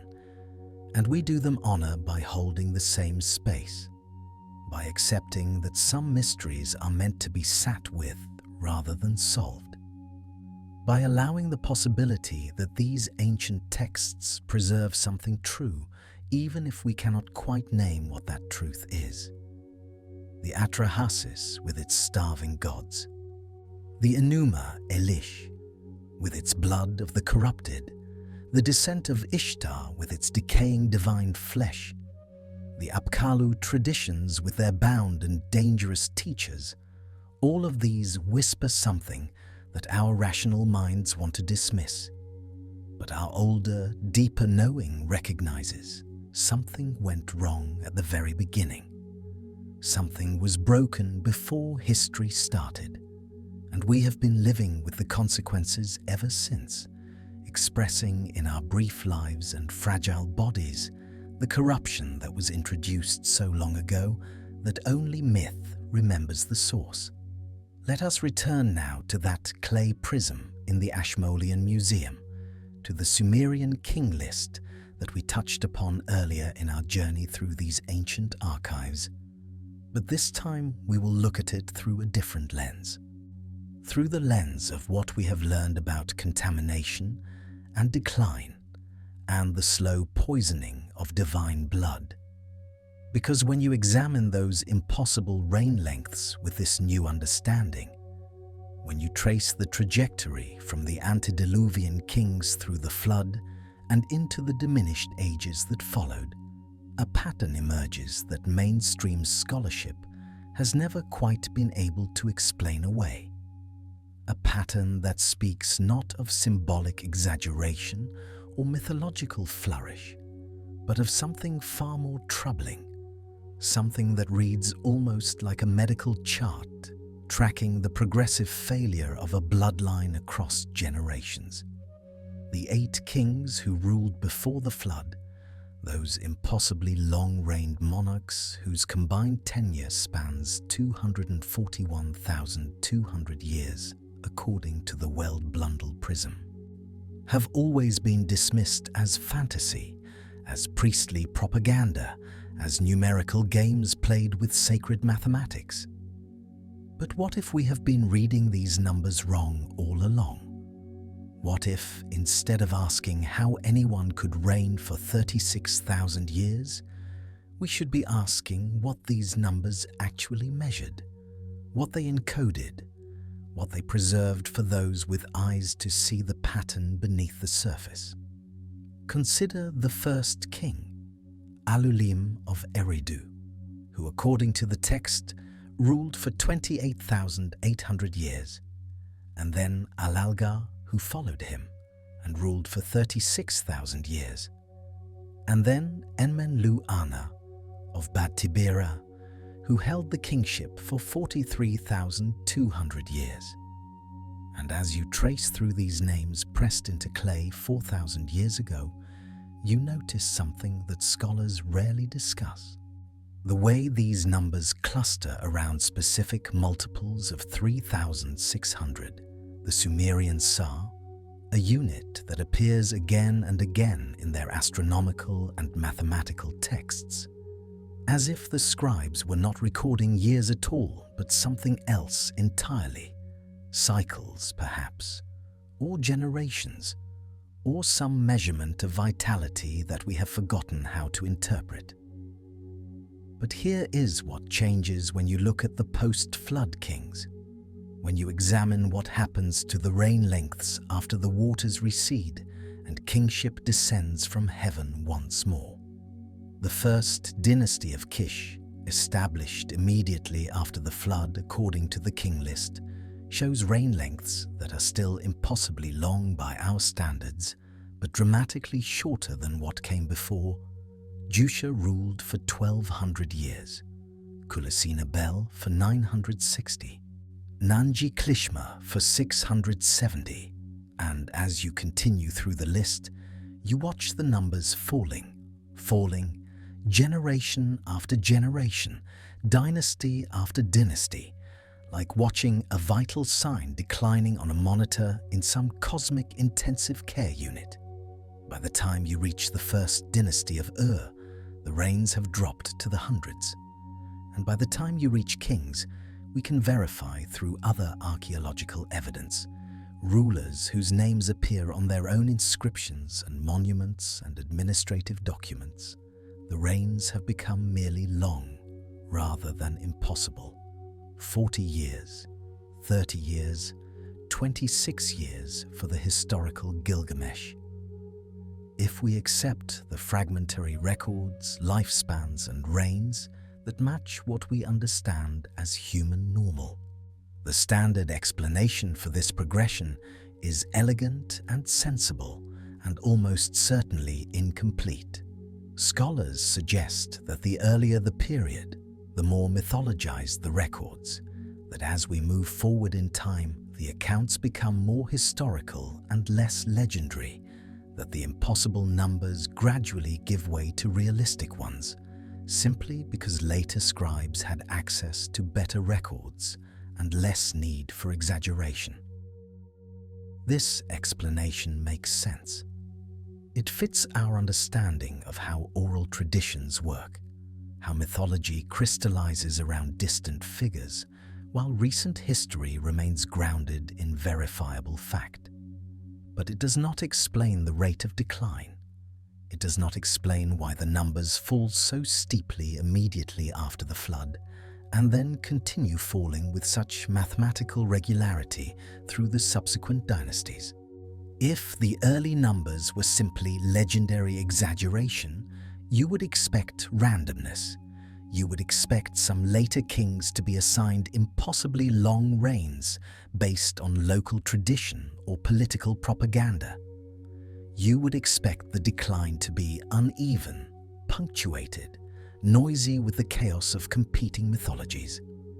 Instead, what you find is a curve, a smooth and terrible curve that suggests not random storytelling, but systematic observation of something actually declining, something being measured and recorded with the precision the Sumerians brought to everything they touched: their astronomical tables, their mathematical calculations, their obsessive administrative records that documented every sheep and every shekel in their temple economies. A researcher whose name I will not mention because his work remains unpublished and controversial performed a mathematical analysis of the King List decline in the early 2000s, fitting the reign lengths to various mathematical models to determine which best describe the pattern. Simple linear decline did not fit. Random distribution did not fit. What fit best, what matched the numbers with unsettling precision, was a model of exponential decay, modified by periodic perturbations, the same mathematical form that describes radioactive decay, that describes the half-life of unstable isotopes, that describes the way biological systems lose function when carrying deleterious genetic load. The researcher did not claim this proved anything about Anunnaki bloodlines or divine contamination. He was careful to note that correlation is not causation, that the numbers might fit this pattern purely by coincidence. But he observed with what I can only describe as troubled precision that if you were designing a record of a hybrid population experiencing progressive genetic degradation across generations, you could hardly design a better fit than what the Sumerian King List actually shows. Let your mind hold this observation loosely as we consider what else the ancient texts tell us about the flood itself, about why it was sent, about what problem it was meant to solve. The Atrahasis epic, which we explored earlier, describes the gods growing frustrated with humanity because of their noise, their clamor, their excessive multiplication that disturbed divine rest. But this explanation has always seemed thin to scholars. It seemed like a surface rationale covering something deeper. Because the gods of Mesopotamia were not typically portrayed as sensitive sleepers requiring absolute quiet. They were cosmic powers engaged with the fundamental forces of the universe, and the idea that they would exterminate their creation because of noise pollution has the feel of a censored text, of an explanation substituted for something the scribes were not permitted to fully record. Genesis chapter 6 offers a different explanation, one that connects directly to what we have been exploring. The sons of God saw that the daughters of men were beautiful, the text says, and they took wives for themselves from any they chose. And the Lord said, "My spirit will not contend with humans forever, for they are mortal, and their days will be 120 years. The Nephilim were on the earth in those days, and also afterward, when the sons of God went to the daughters of humans and had children by them, they were the heroes of old, men of renown. This is one of the most mysterious passages in the Hebrew Bible, mysterious enough that Jewish and Christian interpreters have been arguing about its meaning for millennia. Who were the sons of God? Who were the Nephilim? Why did their existence lead directly to divine regret about having created humanity at all, and to the decision to destroy nearly everything with a flood? The traditional interpretation among many scholars is that the sons of God were the righteous descendants of Seth, and the daughters of men were the corrupt descendants of Cain. And their intermarriage represents the corruption of the righteous bloodline through marriage outside the community. But this interpretation has never quite satisfied, has never explained why the text speaks of the offspring as giants, as heroes of old, as men of renown, why the mixture of righteous and unrighteous would produce exceptional beings rather than simply average ones. The alternative interpretation, the one that surfaces again and again in ancient Jewish commentary and early Christian writings despite official discouragement, is that the sons of God were divine beings, angels or something like angels, and their union with human women produced hybrid offspring, the Nephilim, beings of great power but also of great wrongness, creatures who should not exist, whose very existence represented a contamination of the boundary between divine and human that the cosmic order could not sustain. If we read Genesis 6 through the lens of what the Mesopotamian texts describe, through the lens of Anunnaki creating humanity from divine blood and clay, through the lens of early kings with impossibly long reigns declining generation by generation, a different picture emerges. What if the flood was not punishment for human wickedness in a moral sense? What if it was not divine wrath at noise or sin or corruption, as we typically understand corruption? What if it was a response to biological contamination, to a hybrid race that was carrying something wrong in its blood, something that expressed more strongly with each generation of divine human interbreeding, is something that had to be stopped before it spread to the point of no return? The flood in this reading becomes not judgment, but quarantine, not wrath, but surgery. The drastic measure of a desperate physician cutting away infected tissue to save what remains. And the survivors, Noah and his family in the biblical account, Utnapishtim and his household in the Mesopotamian version, were not simply the most righteous, but perhaps the least contaminated. The ones whose bloodline still retained enough of whatever made life viable, enough of whatever the gods considered worth saving to serve as seed stock for a new beginning. But even the new beginning was not clean. Even the post-flood generations showed the decline.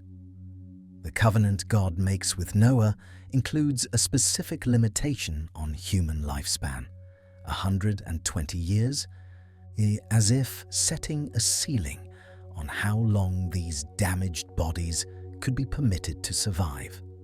And then you watch the biblical patriarchs after the flood, Shem living 600 years, Arphaxad living 438, Shelah living 433, the numbers falling and falling through the generations, just as they fall in the Sumerian King List, until by the time of Moses, the 120-year limit has become the effective maximum.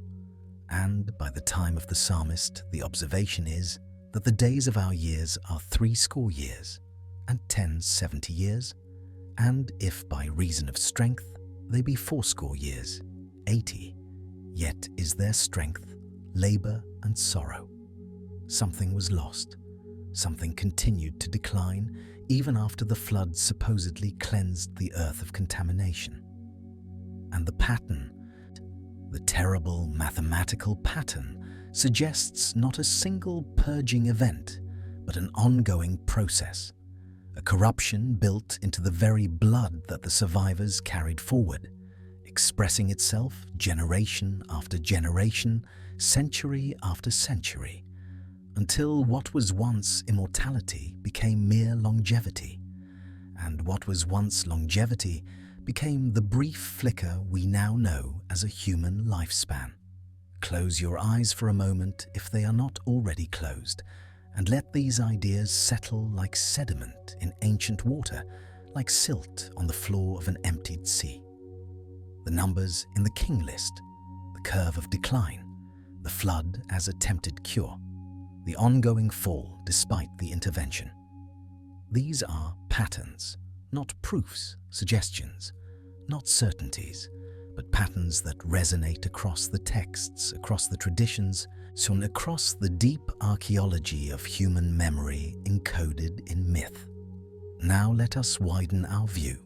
Let us step beyond Mesopotamia and the Hebrew Bible to examine parallel traditions from cultures around the world. Because the Sumerians and the ancient Israelites were not alone in preserving stories of cursed bloodlines, of corruption passing from divine ancestors to human descendants, of something going terribly wrong at the point where heaven and earth attempted to merge. The Greek tradition preserves what might be the most elaborate exploration of inherited curse in all of Western literature, the saga of the House of Atreus, that doomed lineage whose suffering spans generations and becomes the raw material for some of the greatest tragedies ever composed. Tantalus, the founder of the line, was the son of Zeus himself, a hybrid being of divine and human nature who enjoyed such favor with the gods that he was permitted to dine at their table, to taste their nectar and ambrosia, to hear their counsels. But Tantalus committed an act so horrific that it set in motion a curse affecting every generation to follow. He killed his own son Pelops and served his flesh to the gods, testing whether they could distinguish human meat from their normal fare. Or perhaps, if we read the story differently, offering human sacrifice in some ritual whose meaning has been lost. The gods restored Pelops to life, but the contamination had entered the bloodline. Pelops won his kingdom through murder and broken oaths. His sons Atreus and Thyestes engaged in a cycle of betrayal, adultery, murder, and cannibalism that reads less like human villainy and more like a compulsion, now like something in the blood that could not be resisted. Atreus killed the children of Thyestes and served them to their father. Thyestes in turn fathered a child by his own daughter, creating Aegisthus, who would eventually murder Atreus's son Agamemnon. And Agamemnon himself, returning victorious from Troy, was killed by his own wife Clytemnestra, beginning another cycle of vengeance that only ended when the gods themselves intervened, when divine judgment broke the chain that human willpower could not sever. The Greeks called this pattern the curse of the house, the miasma, the pollution, and they understood it as something almost physical, something that infected family lines like a disease and could not be cured through ordinary means. Modern readers interpret these stories as moral lessons about the consequences of crime, as explorations of intergenerational trauma, as examinations of how violence breeds violence across the years. But what if the Greeks were also preserving something older? What if these stories of divine human hybrids, doomed to repeat patterns of destruction, reflected actual observation of actual bloodlines, bloodlines carrying divine ancestry and also carrying something broken, something that made sanity and peace progressively less available to each generation. The Hindu tradition offers its own version of this pattern in the epic narratives of the Mahabharata and the Ramayana, stories that trace the decline of the lunar and solar dynasties from their divine origins through generations of increasingly compromised kings. The heroes of these epics are explicitly described as avatars of gods, as beings who carry divine essence in their blood, and their stories are filled with extraordinary power, but also with tragedy, with exile, with loss, with the sense that something is going wrong, despite the best intentions of the greatest warriors and wisest kings. The Mahabharata, in particular, traces a lineage that begins with the moon god Soma and descends through generations of kings and heroes until it culminates in the apocalyptic war at Kurukshetra, a war in which nearly every warrior of divine blood is killed, in which the great dynasties are effectively extinguished, in which the age itself ends and gives way to Kali Yuga, the dark age of diminished capacities and shortened lives. The traditional interpretation is cosmic, cyclical, an expression of the Hindu understanding that the universe moves through ages of progressive decline until it is destroyed and reborn. But within that cosmic frame, there is also a lineage story, a blood story, a tale of divine human hybrids whose power and whose doom are inseparable, whose very divinity carries within it the seed of destruction.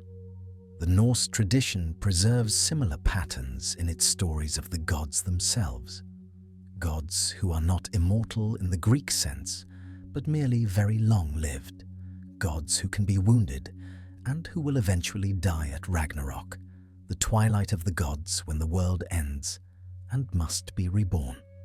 Odin knows his fate in advance and cannot escape it. Thor will die fighting the world serpent, Baldur, the beautiful, most beloved of the gods. Ning is killed by treachery and cannot be restored until after the final battle.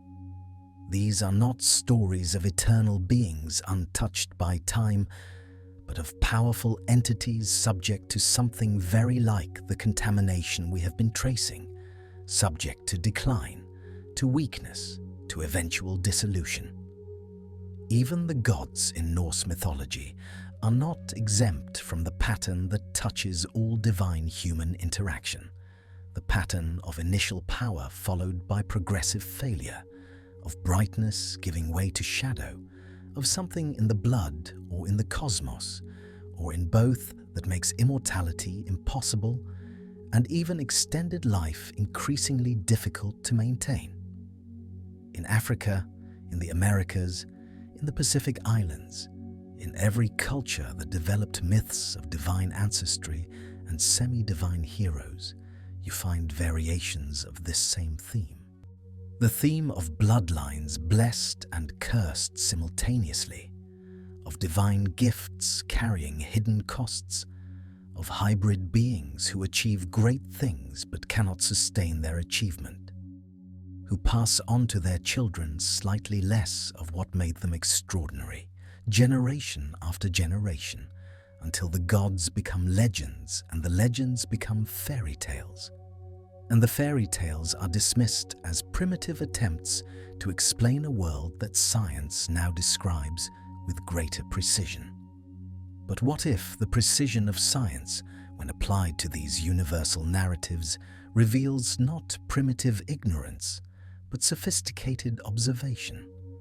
What if cultures around the world independently were recording the same pattern because they were observing the same phenomenon, the phenomenon of hybrid bloodlines degrading over time, of divine human offspring carrying something in their genes that expressed as greatness and also as doom, as power and also as progressive failure, as immortality shading into longevity, shading into the brief, bright flicker of an ordinary human life. The scholars who study comparative mythology offer explanations for these parallels. Perhaps there was cultural diffusion, stories spreading along trade routes and through conquests, each culture adapting the narratives to their own context. Perhaps there are universal psychological patterns, archetypes as Jung called them, structures of the human mind that generate similar stories regardless of cultural contact. Perhaps we simply tend to mythologize our ancestors, to assign them greater power and longer lives, and more dramatic fates than they actually possessed. It to create golden ages in the past, because the present always seems diminished in comparison. All of these explanations have merit. All of them are probably partially true, but none of them quite accounts for the consistency of the pattern, for the specificity of the decline, for the way that cultures separated by oceans and millennia describe the same trajectory from divine longevity to human brevity. The same sense that something has been lost, the same awareness that we are the diminished inheritors of a greater heritage that we can no longer fully access. Let your breathing deepen now as we turn to perhaps the most poignant expression of this theme in all of ancient literature, the Epic of Gilgamesh, that profound meditation on mortality and the quest for what has been lost. That story of a king who was 2/3 God and 1/3 man, and who could not accept that even divine blood could not save him from death. We have touched on Gilgamesh before in our journey, but now we approach him differently. Now we see him not simply as a hero on a quest, but as a case study, as someone who may have understood his own condition in ways that the surface narrative only hints at, as a hybrid being confronting the reality of his own contaminated inheritance. Gilgamesh was king of Uruk, the great walled city whose ruins still rise from the Iraqi desert, whose ziggurat once reached toward heaven, whose streets once echoed with the footsteps of the man who would become the subject of humanity's oldest epic poem. His mother was Ninsun, a goddess, a divine being, and his father was Lugalbanda, a king who himself appears in the Sumerian King List with a reign of 1200 years. Gilgamesh's divine proportion, 2/3 God to 1/3 man, is unusual, mathematically awkward, and scholars have puzzled over what it means. Normal hybrid calculation would give you half and half from 2 parents, or 3/4 one way if a hybrid mated with a pure type. But 2/3 suggests something else, suggests perhaps that divinity was not a simple binary, but a spectrum, that you could be more or less divine depending on the accumulation of divine blood in your ancestry, and that Gilgamesh represented a late accumulation, a concentration of what remained of divine heritage after many generations of dilution.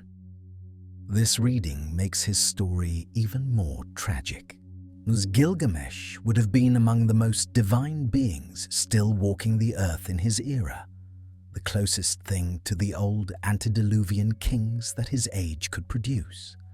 And yet, even he could not escape mortality. Even he, with his extraordinary proportion of divine blood, would have to die. The epic tells us that Gilgamesh initially dealt with his power through arrogance and oppression, that he exhausted his people through endless building projects, that he claimed the right of first night with every bride in his kingdom, that his restless energy could find no proper outlet.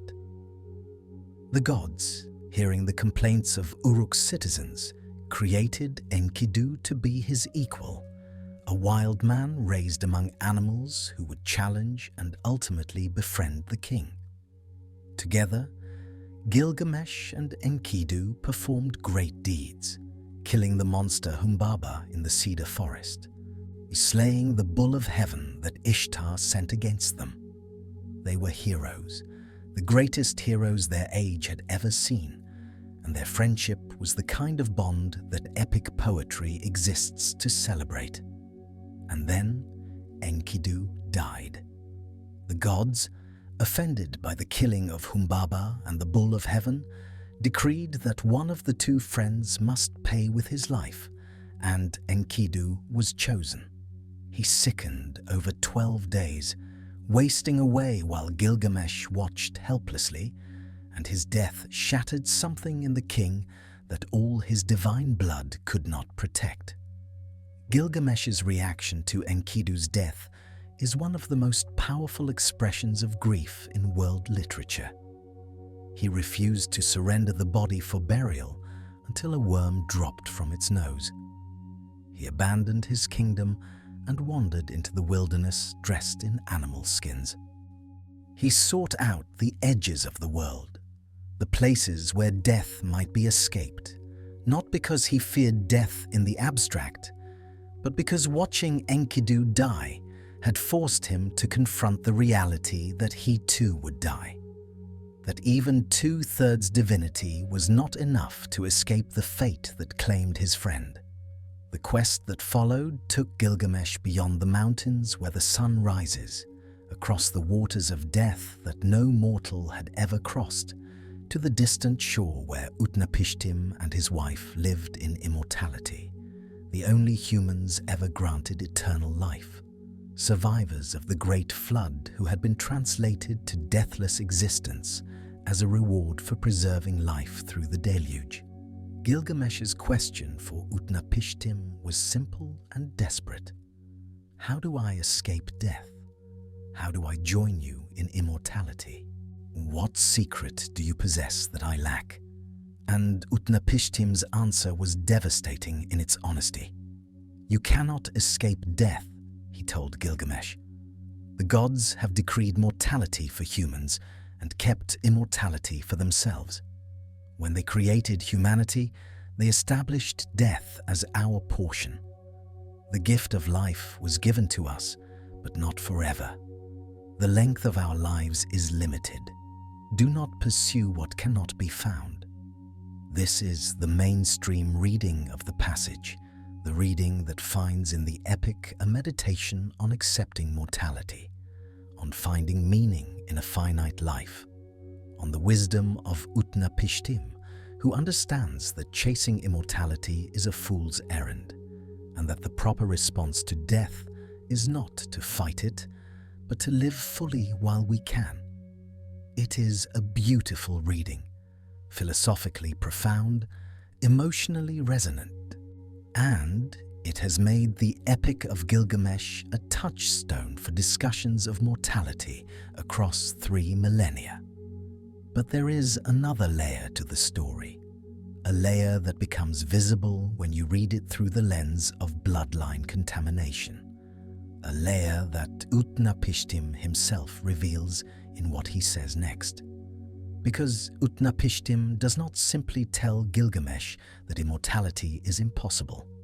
He tells him why immortality was removed from humanity, and in his telling, there is something that sounds less like cosmic decree and more like medical observation.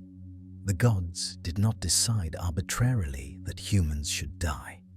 They withdrew something from us, some quality that once allowed indefinite life, and they withdrew it because the mixture had become wrong, because the contamination of divine blood with human clay had produced something unstable. Something that could not be sustained, something that required death as a kind of safety valve, a termination point that prevented the corruption from spreading further or expressing more severely. I am speculating here. The text does not say this explicitly, but the structure of Utnapishtim's narrative, the way he traces the history of divine-human relationship and arrives at death as a late addition rather than an original feature, suggests a story in which mortality was not always our condition, in which something changed, in which the gods at some point decided or discovered that hybrid beings could not be permitted to live forever. What follows in the epic supports this reading. Utnapishtim tells Gilgamesh that if he wishes to attempt immortality, he must first demonstrate that he can defeat sleep, that most minor death, and for 6 days and 7 nights. Gilgamesh tries and fails almost immediately, the exhaustion of his journey overwhelming him, and he sleeps for 7 days, while Utnapishtim's wife bakes a loaf of bread each day to prove how long he has slept. When he wakes and sees the 7 loaves in various states of decay, he knows he has failed, knows that if he cannot defeat sleep, he certainly cannot defeat death, knows that whatever immortality requires, he does not possess it.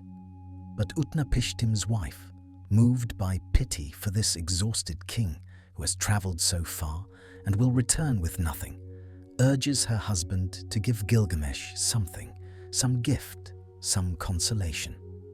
And Utnapishtim reveals a secret that he calls a hidden thing, a secret of the gods. There is a plant, he tells Gilgamesh, that grows at the bottom of the sea. Its thorns will prick your hands like a rose. If you can obtain this plant and eat it, you will return to youth. The name of the plant, in the translation, is "The old man becomes a young man." Not immortality, but rejuvenation.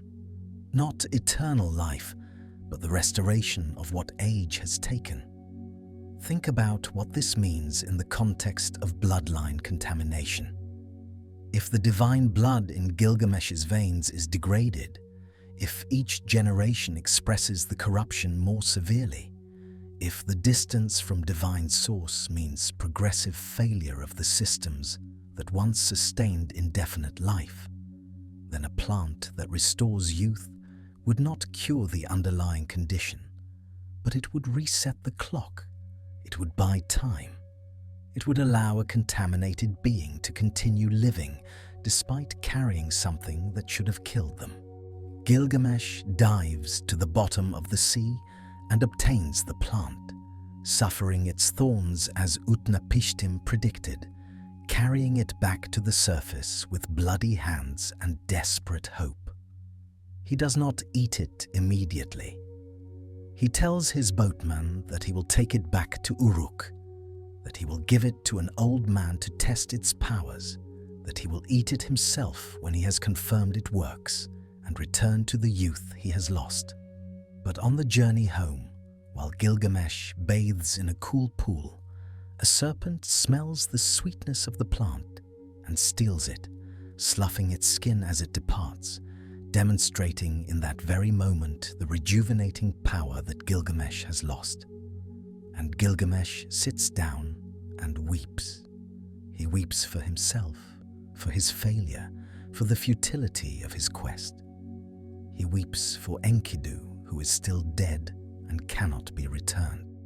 He weeps, perhaps, for all of us, for every being born of divine and human mixture who carries in our blood the corruption that makes eternal life impossible, and who will never find the plant that could reset the clock, that could restore what age and contamination take from us day by day. Take a breath here. Let your body settle more deeply into whatever surface supports you. The weight of Gilgamesh's grief has been carried by humanity for 4,000 years, and you do not need to carry it all tonight.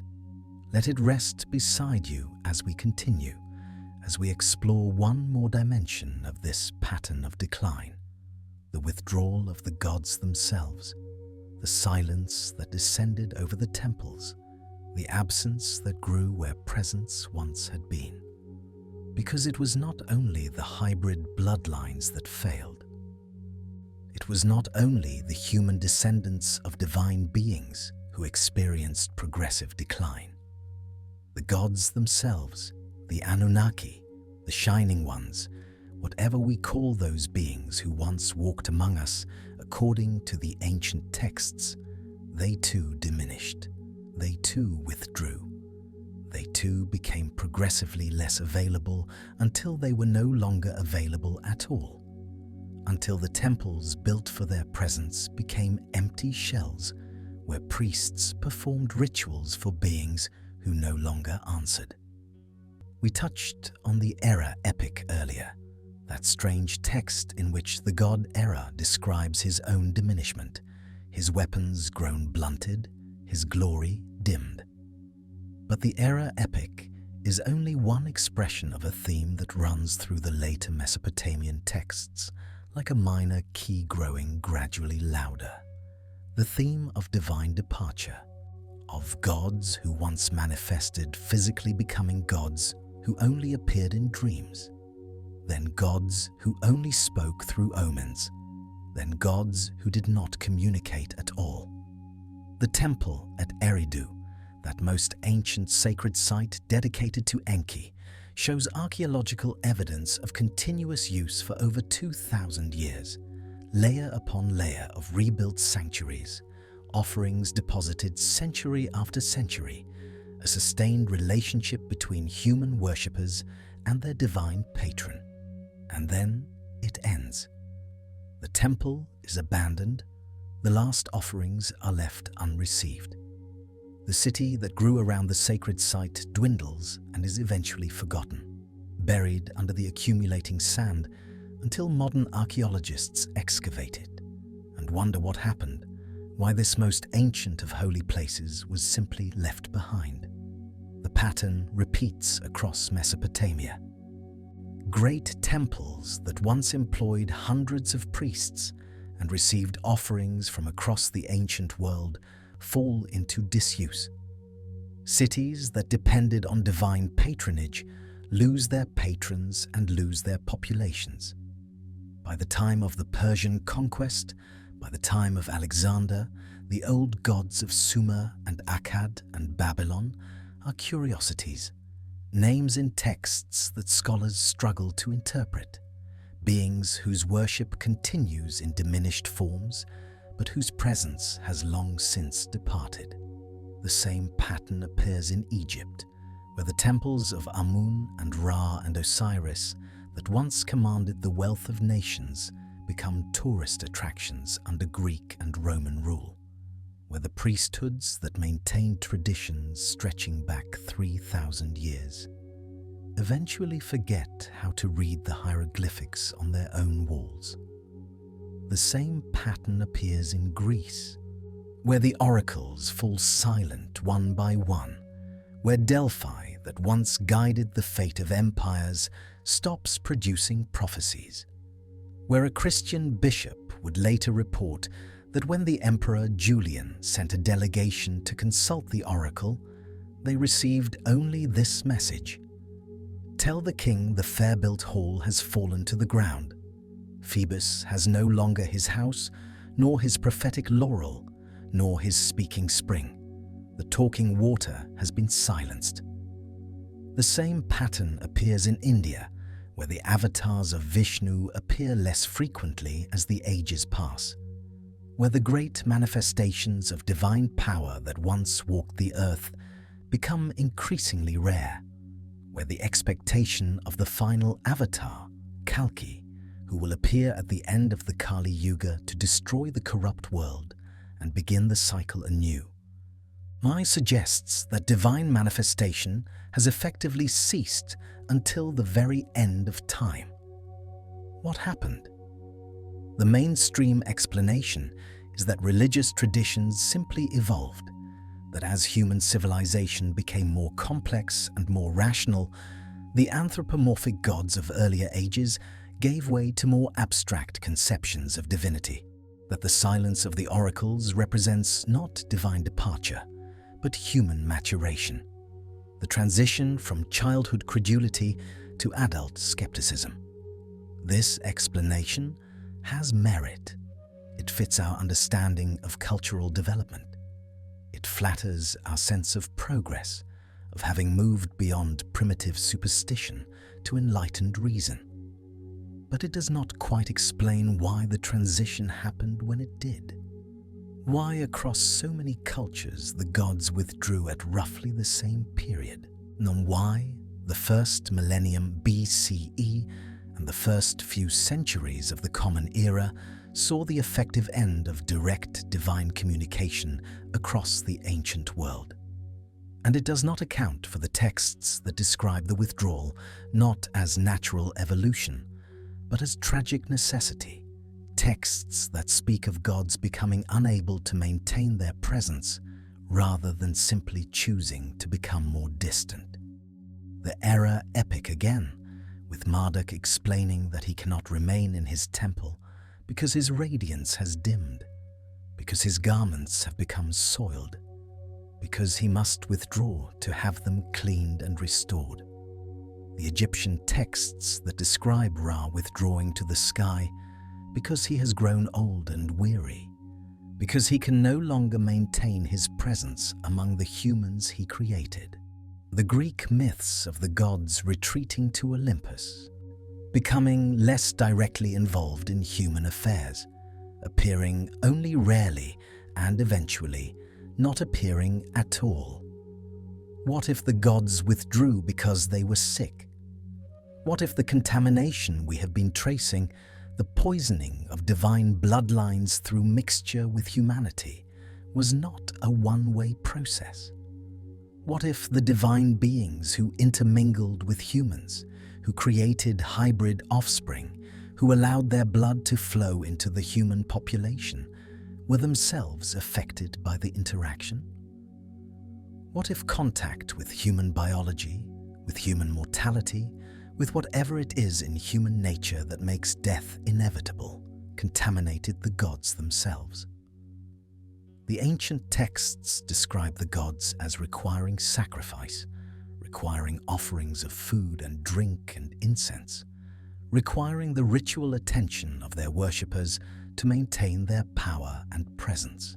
Modern readers interpret this as metaphor, as describing the psychological reality that gods only exist insofar as humans believe in them, that a god without worshippers is no god at all. But what if it was more literal than that? What if the gods actually required something from humans, some energy or substance or attention that they could not generate themselves, something that the relationship provided to both parties? And what if the contamination went both ways? What if, in taking from humans, the gods also received whatever corruption humans carried, whatever mortality was built into our clay nature, whatever limitation the mixing of divine blood with earthly matter had introduced? The silence of the oracles in this reading becomes a symptom. The withdrawal to heaven becomes convalescence or quarantine, and the absence that descended over the ancient world as the first millennium CE began becomes not the natural evolution of religion, but the end stage of a process of mutual contamination, a process that damaged the hybrid bloodlines and also damaged the divine beings who created them, a process that left both gods and humans diminished, separated, unable to maintain the intimacy that once characterized their relationship. This is speculation. I offer it not as truth, but as a way of seeing, a lens through which the ancient texts reveal patterns that other lenses do not show. The gods may never have existed as physical beings at all. The withdrawal may be purely metaphorical, purely psychological, purely the natural process of human cultures maturing beyond their early mythological stages. But if you sit with the texts, if you trace the patterns across cultures and centuries, if you let the ancient voices speak without immediately translating them into categories that make sense to modern rationality, you begin to hear something else, something that sounds almost like grief, like the memory of a presence that once was and is no longer, like the echo of gods who were once close and became distant and finally became silent. Not because they chose silence, but because something had gone wrong, something had failed, something had poisoned the connection between heaven and earth and left both sides wounded. Close your eyes now, if they remain open, and let these images settle into the deeper places of your mind. The curve of declining reigns on the King List, the cursed houses of Greece and the diminishing dynasties of India. Gilgamesh weeping beside the pool where the serpent stole his last hope. The empty temples where offerings accumulate and no god comes to receive them. These are old sorrows, sorrows that humanity has carried for thousands of years, sorrows that have been transformed into myth and literature and religion because we had to do something with them, had to find some way to speak about loss on a scale that ordinary language cannot reach. And perhaps that is all they are. Perhaps the contamination we have been tracing is a metaphor, a way of talking about the universal human experience of diminishment, of aging, of watching power and possibility fade, of knowing that we are less than our ancestors were in some way we cannot quite name, of sensing that something has been lost that we cannot quite remember. Or perhaps the ancient scribes were recording something real, something that actually happened, something that explains why the gods withdrew and the bloodlines failed, and we are left here in the silence, mortal and confused, and reaching backward toward a heritage we can sense but not touch. The truth, if there is a single truth, is probably more complex than either explanation. The past is not a book we can simply read, but a whisper we can barely hear, distorted by millennia of transmission, filtered through countless retellings, shaped by the needs and fears and hopes of every generation that passed the stories forward. What we can know is that the stories exist, that the patterns repeat, that across the ancient world, people were trying to tell us something about decline and contamination and loss, is something that mattered enough to press into clay, to carve into stone, to encode in the sacred narratives that they taught their children and their children's children down to us, the inheritors of their sorrow and their hope. Let your breathing slow. Let your body grow heavy. The weight of these histories does not need to be carried tonight. They have waited 4,000 years. They can wait until morning. Now we leave the clay tablets behind for a moment. Leave the temples and the scribal schools and the ancient languages pressed into mud. And we turn our attention to something that might at first seem entirely disconnected from the world of the Anunnaki and their declining bloodlines. Something that exists not in museum cases or archaeological sites, but in laboratories and research institutions around the world. In the cells of your own body, as you lie here listening, in the microscopic structures that determine how long you will live, and how you will age, and what you will pass to your children if you have them. Because modern genetics, that science born barely a century and a half ago with Mendel and his pea plants, has revealed mechanisms of inheritance and degradation that map with uncomfortable precision onto the patterns we have been tracing through ancient mythology. And while we must be absolutely clear that this does not prove the ancient accounts were describing literal biological events, while we must maintain the appropriate scholarly caution about connecting contemporary science to texts written by people who had no microscopes and no understanding of DNA, the parallels are nonetheless striking enough to warrant examination, and striking enough that we should at least consider what ancient scribes might have been observing when they wrote about divine blood growing thin and immortal bodies failing, and the progressive decline of beings who were supposed to live forever.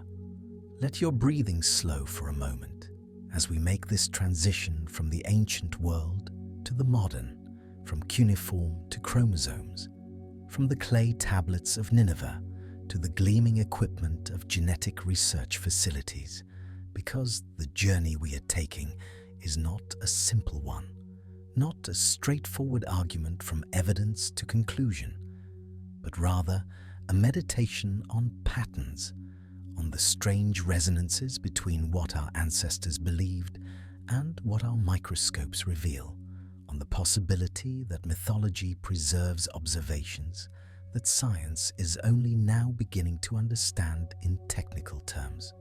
Inside every cell of your body, inside the trillions of microscopic structures that together constitute the physical form lying here in the darkness, there exists a mechanism that the Sumerians could never have seen but might somehow have intuited. A mechanism that determines how many times your cells can divide before they lose the ability to replicate faithfully. A countdown timer built into your very biology that ensures you will age and eventually die, no matter how carefully you live, no matter how perfectly you eat or exercise or avoid disease. And this mechanism has a name that scientists have given it. They call it the telomere, from the Greek words for end and part. And understanding what telomeres do helps us understand what the ancient texts might have been describing when they spoke of divine beings whose power was dimming, whose radiance was fading, whose immortality was somehow slipping away. Picture a chromosome, one of those X-shaped structures that carry your genetic information from generation to generation. And imagine that at the end of each arm of that X, there exists a protective cap, something like the plastic tip on a shoelace that prevents the fabric from fraying. And this cap is made of repeating sequences of genetic code that do not carry instructions for building anything in particular, but instead serve to protect the meaningful genetic information that lies closer to the center of the chromosome. And every time a cell divides, every time it copies its genetic material to create a new cell, a small portion of this protective cap is lost. The telomere shortens just slightly, and after enough divisions, after enough copies of copies of copies, the protective cap becomes so short that the cell can no longer divide safely. It enters a state scientists call senescence, a kind of living death in which the cell still exists but can no longer contribute to the maintenance and repair of the body. And eventually, when enough cells have reached this state, the body itself begins to fail. Organs lose function, tissues degrade. The signs we associate with aging become visible and then undeniable. And finally, death comes, not as a sudden event, but as the culmination of trillions of tiny countdowns, all reaching zero at approximately the same time. The ancients did not know about telomeres, could not have known. The technology to observe such microscopic structures would not exist for another 5,000 years after the last cuneiform tablet was pressed. And yet, when we read their descriptions of divine beings whose power was measured in what sounds almost like a depleting resource, whose radiance could dim over time, whose immortality was not absolute but contingent on something that could be lost or degraded, we cannot help but wonder if they were observing the external manifestations of some analogous process. If they were watching beings whose cellular machinery was somehow different from ordinary humanity, perhaps longer telomeres or different mechanisms of cellular repair. Beings whose biology granted them extended lifespans measured in centuries or millennia rather than decades.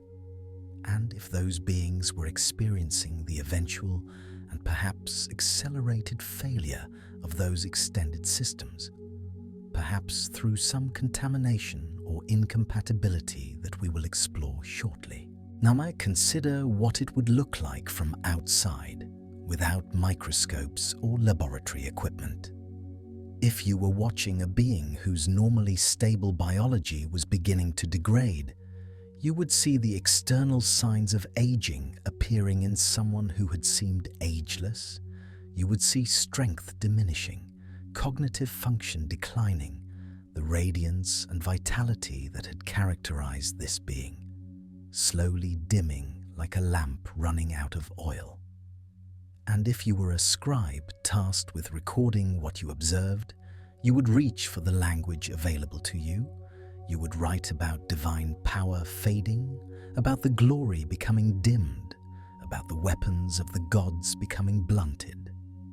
Exactly the language we find in texts like the Era Epic, and exactly the descriptions that mainstream scholars interpret as metaphor for political or social decline, but which could equally be read as clinical observation of biological degradation.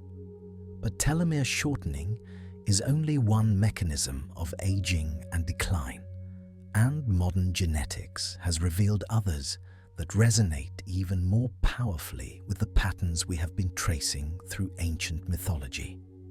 Mechanisms that help explain not just individual decline, but the progressive degradation of entire bloodlines across generations. The pattern we see so clearly in the Sumerian King List, where each generation of rulers lives slightly less long than the one before, where the antediluvian kings with their tens of thousands of years give way to post-diluvian kings with mere thousands, then hundreds, then finally the normal human lifespans we recognize from our own experience. Geneticists speak of something called genetic load, a term that refers to the accumulated burden of harmful mutations that every population carries in its collective genome. Mutations that reduce fitness, that cause disease, that shorten lifespan, that in various ways degrade the optimal functioning of biological systems. And the key insight of genetic load theory is that these mutations accumulate over time, each generation adding slightly to the burden carried by the previous generation. Because most harmful mutations are not severe enough to be eliminated by natural selection. They cause small decrements in health or fertility that reduce an individual's chance of reproduction, but do not eliminate it entirely. And so these mutations persist in the population, are passed to offspring, accumulate generation after generation, creating a slowly increasing drag on the biological functioning of the species as a whole.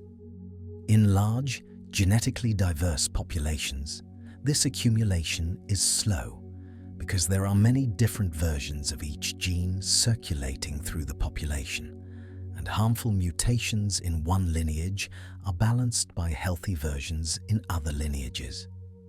And the mixing that occurs through sexual reproduction means that most individuals receive a combination of healthy and harmful variants that allows them to function adequately, even if not optimally.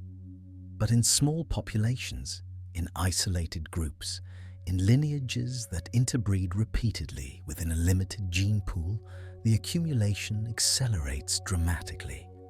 Harmful mutations that would be diluted in a larger population become concentrated.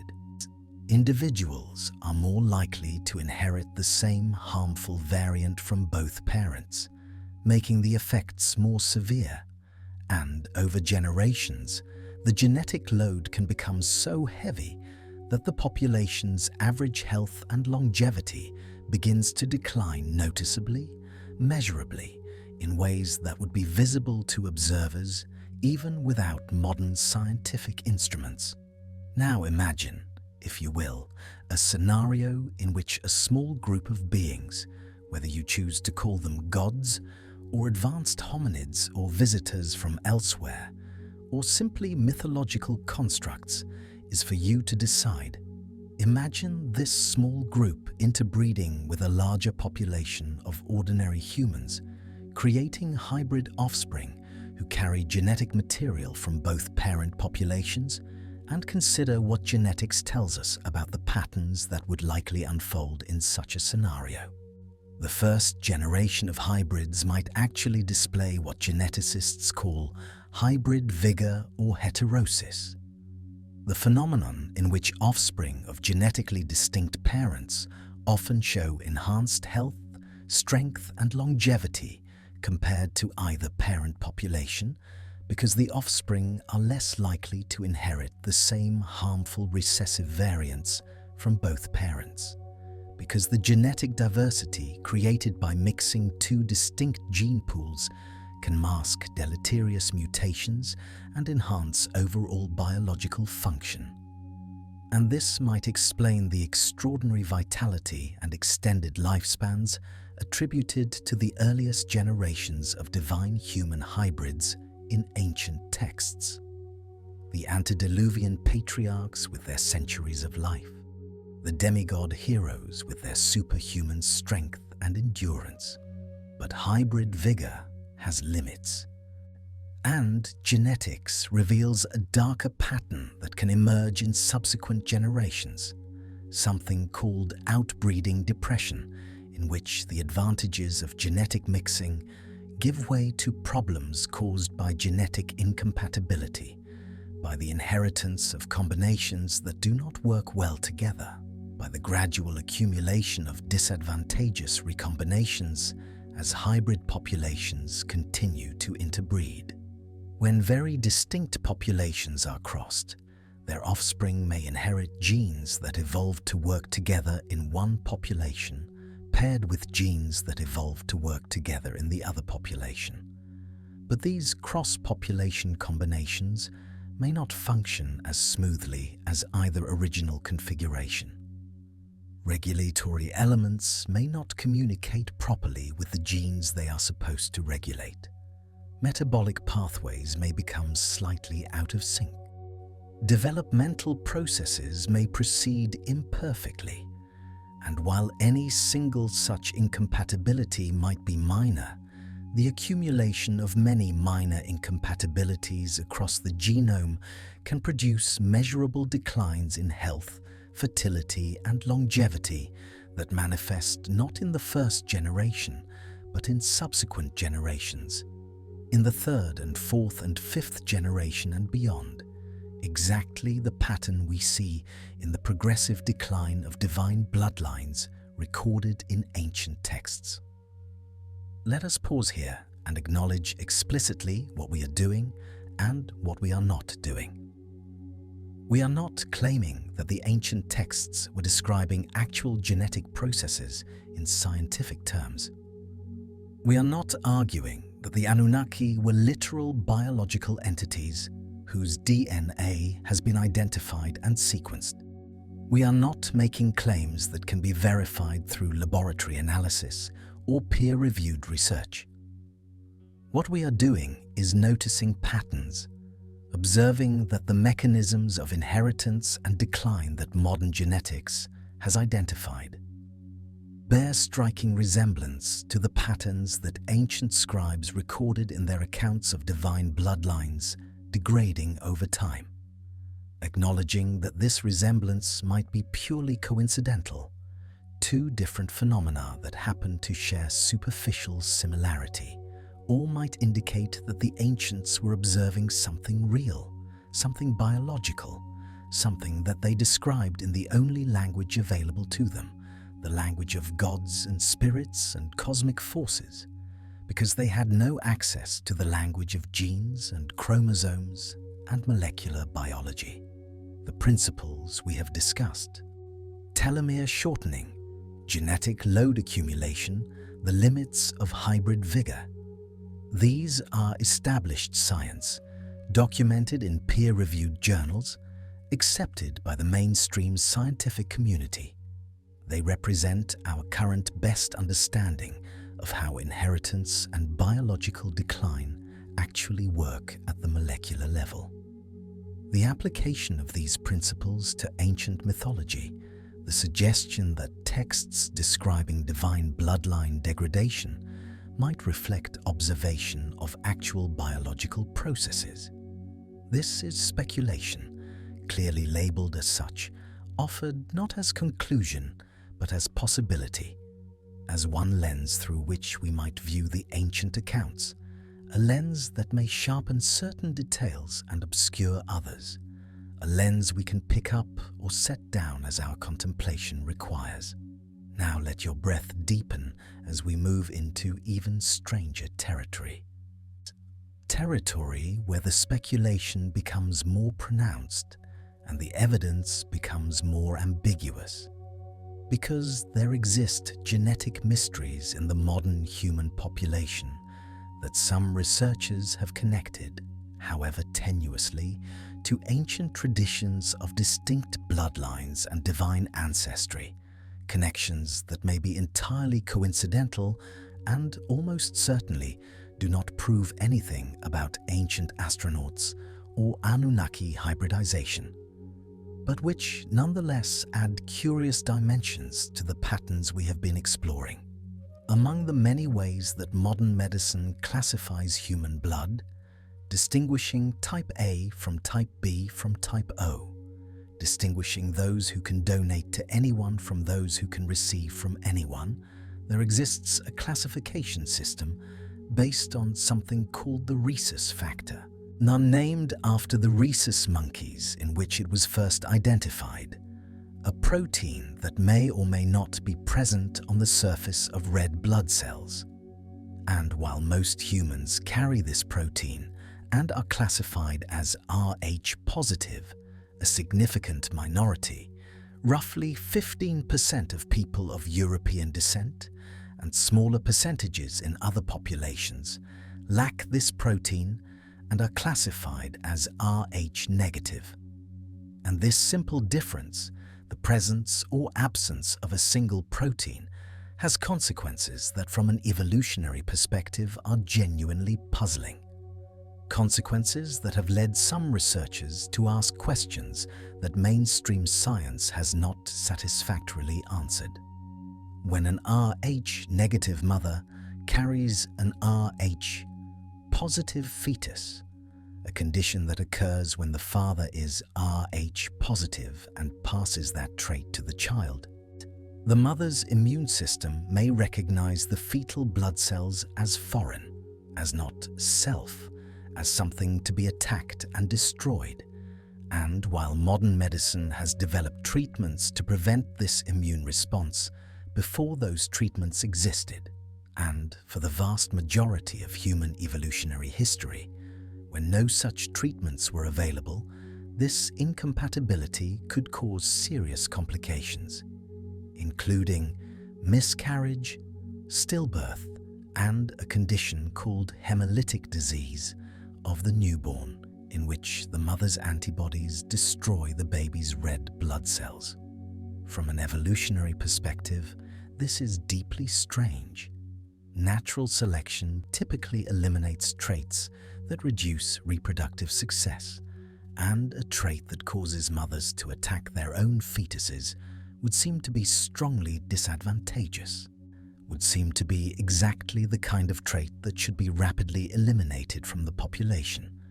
And yet, Rh negative blood persists, and in some populations it is remarkably common enough that it cannot be explained as a mere rare mutation that selection has not yet had time to eliminate.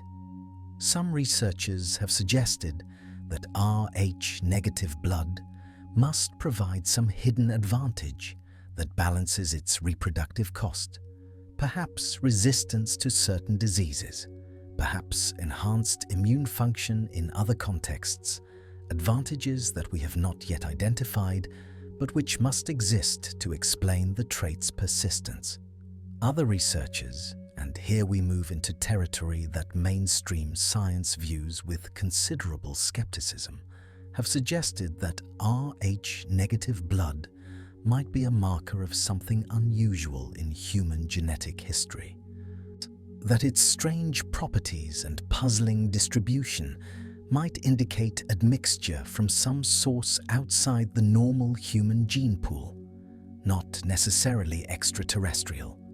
Perhaps an isolated human population that diverged long ago and developed different blood chemistry, perhaps Neanderthal ancestry expressing differently in some lineages than others, perhaps something else entirely that we have not yet conceived. We must be very clear that this alternative explanation is not accepted by mainstream genetics, that the scientific consensus attributes ARH, negative blood, to normal evolutionary processes, even if the specific advantages of the trait have not been identified. That connecting ORH, negative blood, to ancient astronaut theories or Anunnaki hybridization is speculation without scientific support, and that we are presenting this material not as established fact, but as one of the curious puzzles that exists at the edges of our genetic understanding, a puzzle that some have connected to ancient traditions of distinct bloodlines, but which might have entirely mundane explanations that future research will reveal. The Basque people of northern Spain and southwestern France present a particularly intriguing case in this context, not because they definitively prove anything about ancient bloodlines, but because they combine several unusual characteristics in ways that have long fascinated researchers. The Basques have the highest concentration of Rh negative blood of any population on Earth, with some estimates suggesting that up to 35% of Basques are Rh negative compared to 15% or less in surrounding European populations.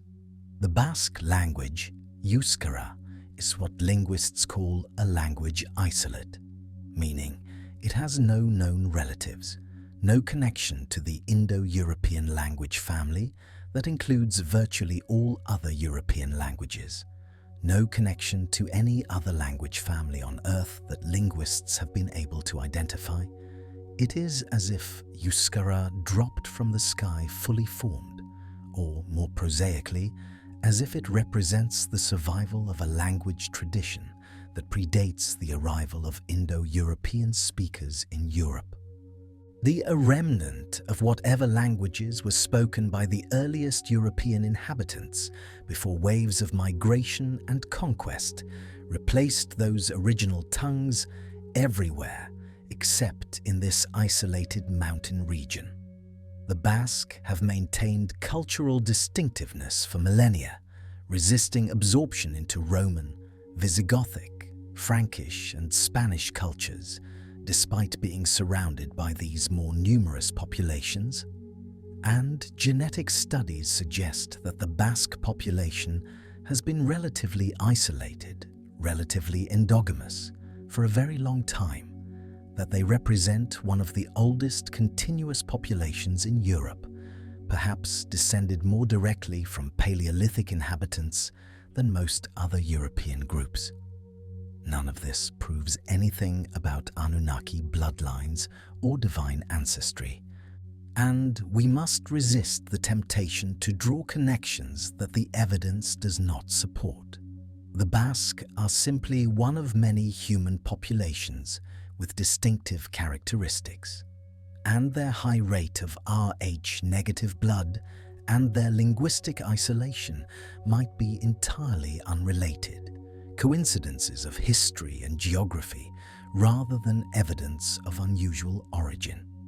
But it is interesting, is it not, that ancient traditions worldwide speak of distinct bloodlines, of people who were somehow different, of lineages that claimed connection to gods or supernatural beings, and that modern genetics reveals that human populations are indeed varied in ways that sometimes align with those ancient claims, that some populations do carry genetic markers that distinguish them from their neighbors, that the intuition of the ancients that blood mattered. That lineage mattered. That inheritance carried more than just physical traits, finds some echo in the complexity of our actual genomes, even if the specifics are entirely different from what the ancient texts describe.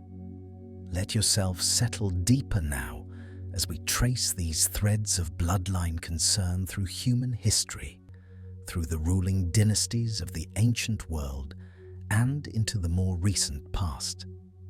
Because if we are looking for patterns, for recurring preoccupations that might preserve memory of something the ancients considered profoundly important, we find remarkably consistent themes across cultures and centuries, themes that mainstream historians interpret as political ideology and social control, but which might equally be read as attempts to preserve or protect something in the blood, something that mattered beyond mere social status. Consider the royal families of the ancient world and the claims they made about their origins. The pharaohs of Egypt did not merely claim to rule by divine permission. They claimed to be divine themselves, to carry the blood of the gods in their veins, to be living incarnations of Horus during their lifetimes, and to become one with Osiris after death. The elaborate incest of the Egyptian royal family, brothers marrying sisters, fathers marrying daughters, patterns that seem aberrant by modern standards and which caused well-documented genetic problems in later dynasties, makes a certain terrible sense if the goal was to preserve some divine essence in the blood, to prevent dilution of whatever made the royal family different from ordinary humanity, even at the cost of the health problems that such close inbreeding inevitably produces. The Japanese imperial family claims unbroken descent from Amaterasu, the sun goddess, a lineage supposedly stretching back over 2,600 years to the mythological founding of Japan, making it the oldest continuous hereditary monarchy in the world. Whether or not one believes in literal descent from a solar deity, the fact that this claim has been maintained for so long that it formed the basis of the emperor's traditional role as a living god until Japan's defeat in World War II forced a formal renunciation of divine status, suggests that something about bloodline and divine connection was considered important enough to preserve through millennia of political change, unimportant enough that even catastrophic military defeat could not entirely erase the claim, but only force its modification into more symbolically acceptable forms. The Inca emperors of Peru claimed descent from Inti, the sun god, and, like the Egyptian pharaohs, practiced royal incest to preserve the purity of the solar bloodline. The Sapa Inca required to marry his own sister to produce the next legitimate heir. Other wives and consorts permitted, but only the offspring of the royal sibling marriage eligible for succession to the throne. The Chinese emperors held the mandate of heaven, a concept that, while not quite the same as divine bloodline, still connected political legitimacy to cosmic forces, suggested that the emperor's right to rule derived not merely from power or inheritance, but from some alignment with heavenly order that could be lost if the emperor's behavior, or perhaps his blood, became corrupted. European monarchies developed the doctrine of divine right, the claim that kings were appointed by God and answerable only to God. And alongside this theological justification, they maintained obsessive concern with bloodline purity, with legitimate succession, with the dangers of bastard claimants, and the importance of marriages that strengthened rather than diluted the royal blood. And here, modern genetics offers us a striking example of what can happen when small populations interbreed repeatedly over generations, when concern for bloodline purity leads to marriages between close relatives. When the genetic load that all populations carry becomes concentrated rather than dispersed. Hemophilia, the bleeding disease in which blood fails to clot properly due to a deficiency in one of the clotting factors, became devastatingly common in European royal families in the 19th and 20th centuries, passed from Queen Victoria of England through her daughters into the royal houses of Spain, Germany, and Russia, where her great-grandson Alexei, heir to the Russian throne, suffered from the disease so severely that his mother's desperate search for treatment led her to the influence of Rasputin, contributing to the political instability that would culminate in revolution and the execution of the entire Romanov family. This is genetic load becoming visible. This is what happens when populations become too small, too inbred, are too careful about preserving bloodline purity without understanding what they were actually preserving. The very practices designed to maintain the special nature of the royal blood instead concentrated its defects, made recessive, harmful mutations homozygous, allowed problems that would have been masked in a larger, more diverse population to express themselves in generation after generation of bleeders and sufferers and early deaths. And if we extend this pattern backward, if we imagine that the ancient royal families were not merely claiming divine descent for political purposes, but were actually attempting to preserve some genetic heritage, some unusual characteristic that distinguished them from ordinary humanity, we might understand both their concern with bloodline purity and the progressive decline that ancient texts document. The gradual diminishment from godlike ancestors to merely human descendants. The fading of whatever special qualities the earliest generations possessed as genetic load accumulated and concentrated through generation after generation of cousin marriages and brother-sister unions, exactly the pattern we see in the hemophilia of the European royals, exactly the mechanism modern genetics predicts. We must be careful here not to endorse any interpretation of these patterns that leads toward racism or eugenics, or the idea that some human beings are inherently superior to others by virtue of their ancestry. That is not the point of this exploration, and any movement in that direction must be explicitly rejected. All living humans share the vast majority of their genetic heritage.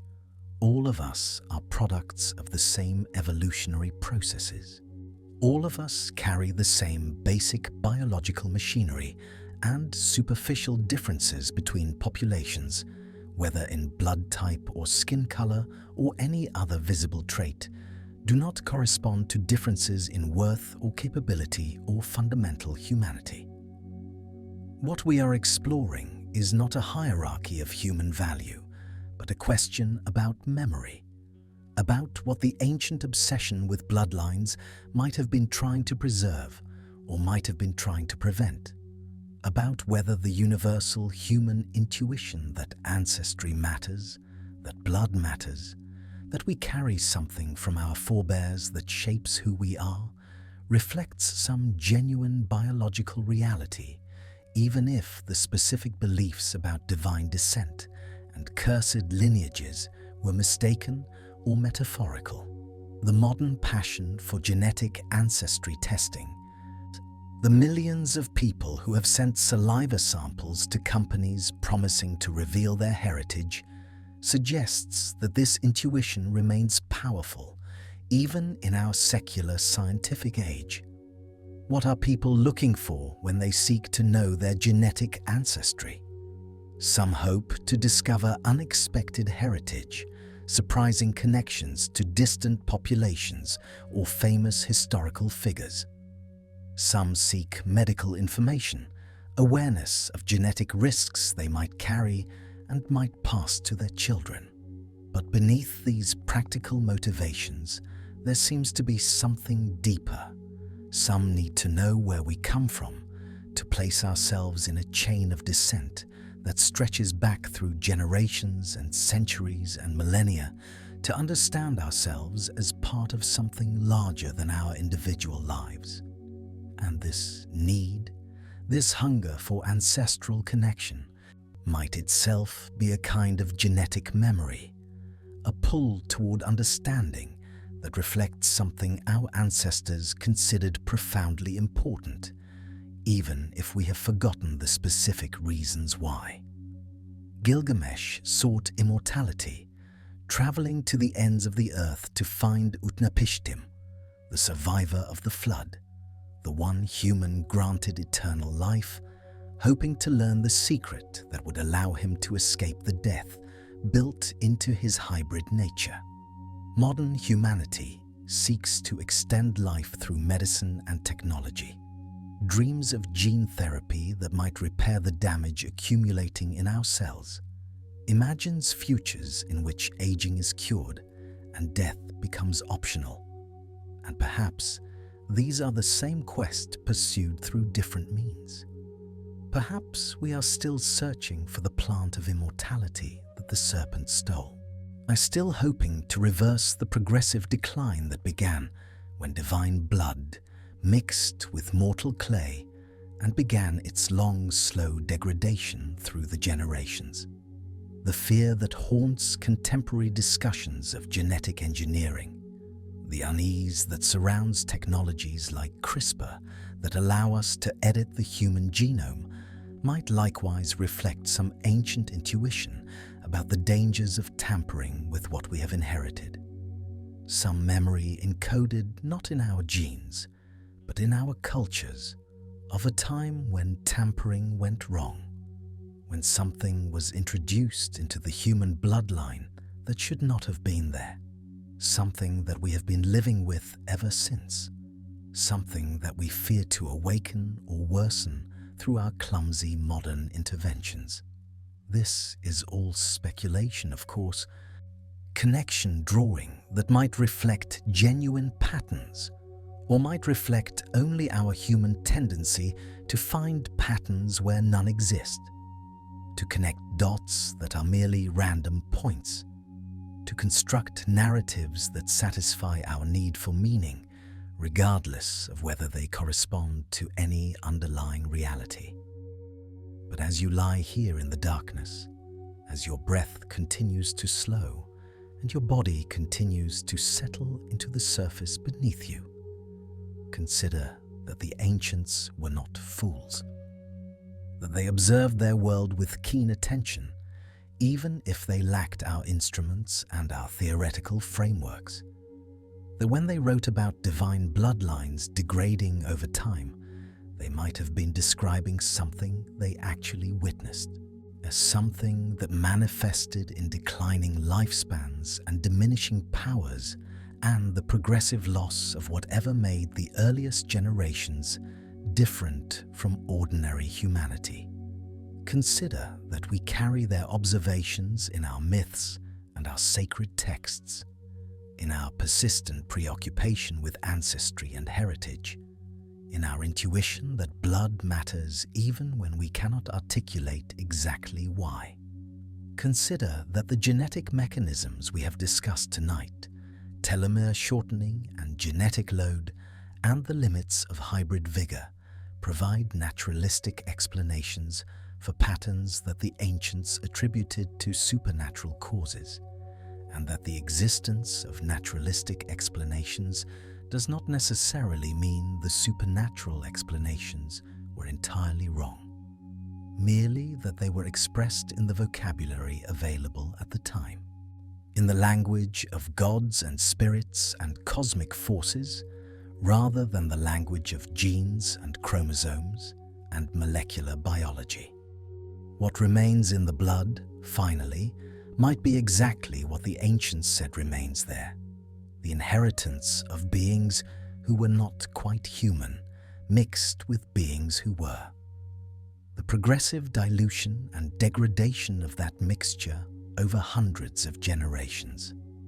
The long, slow countdown toward ordinary mortality that began when the first hybrid children were born, and that continues in us today, in you as you lie here, breathing slowly in the darkness, carrying in your cells the accumulated heritage of everyone who came before you, every generation that lived and reproduced and passed something forward, including perhaps traces of that original mixture.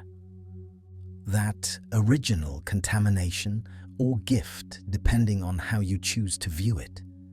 That original union of heaven and earth that the Akkadian scribes pressed into clay 5,000 years ago, and that we are still trying to understand.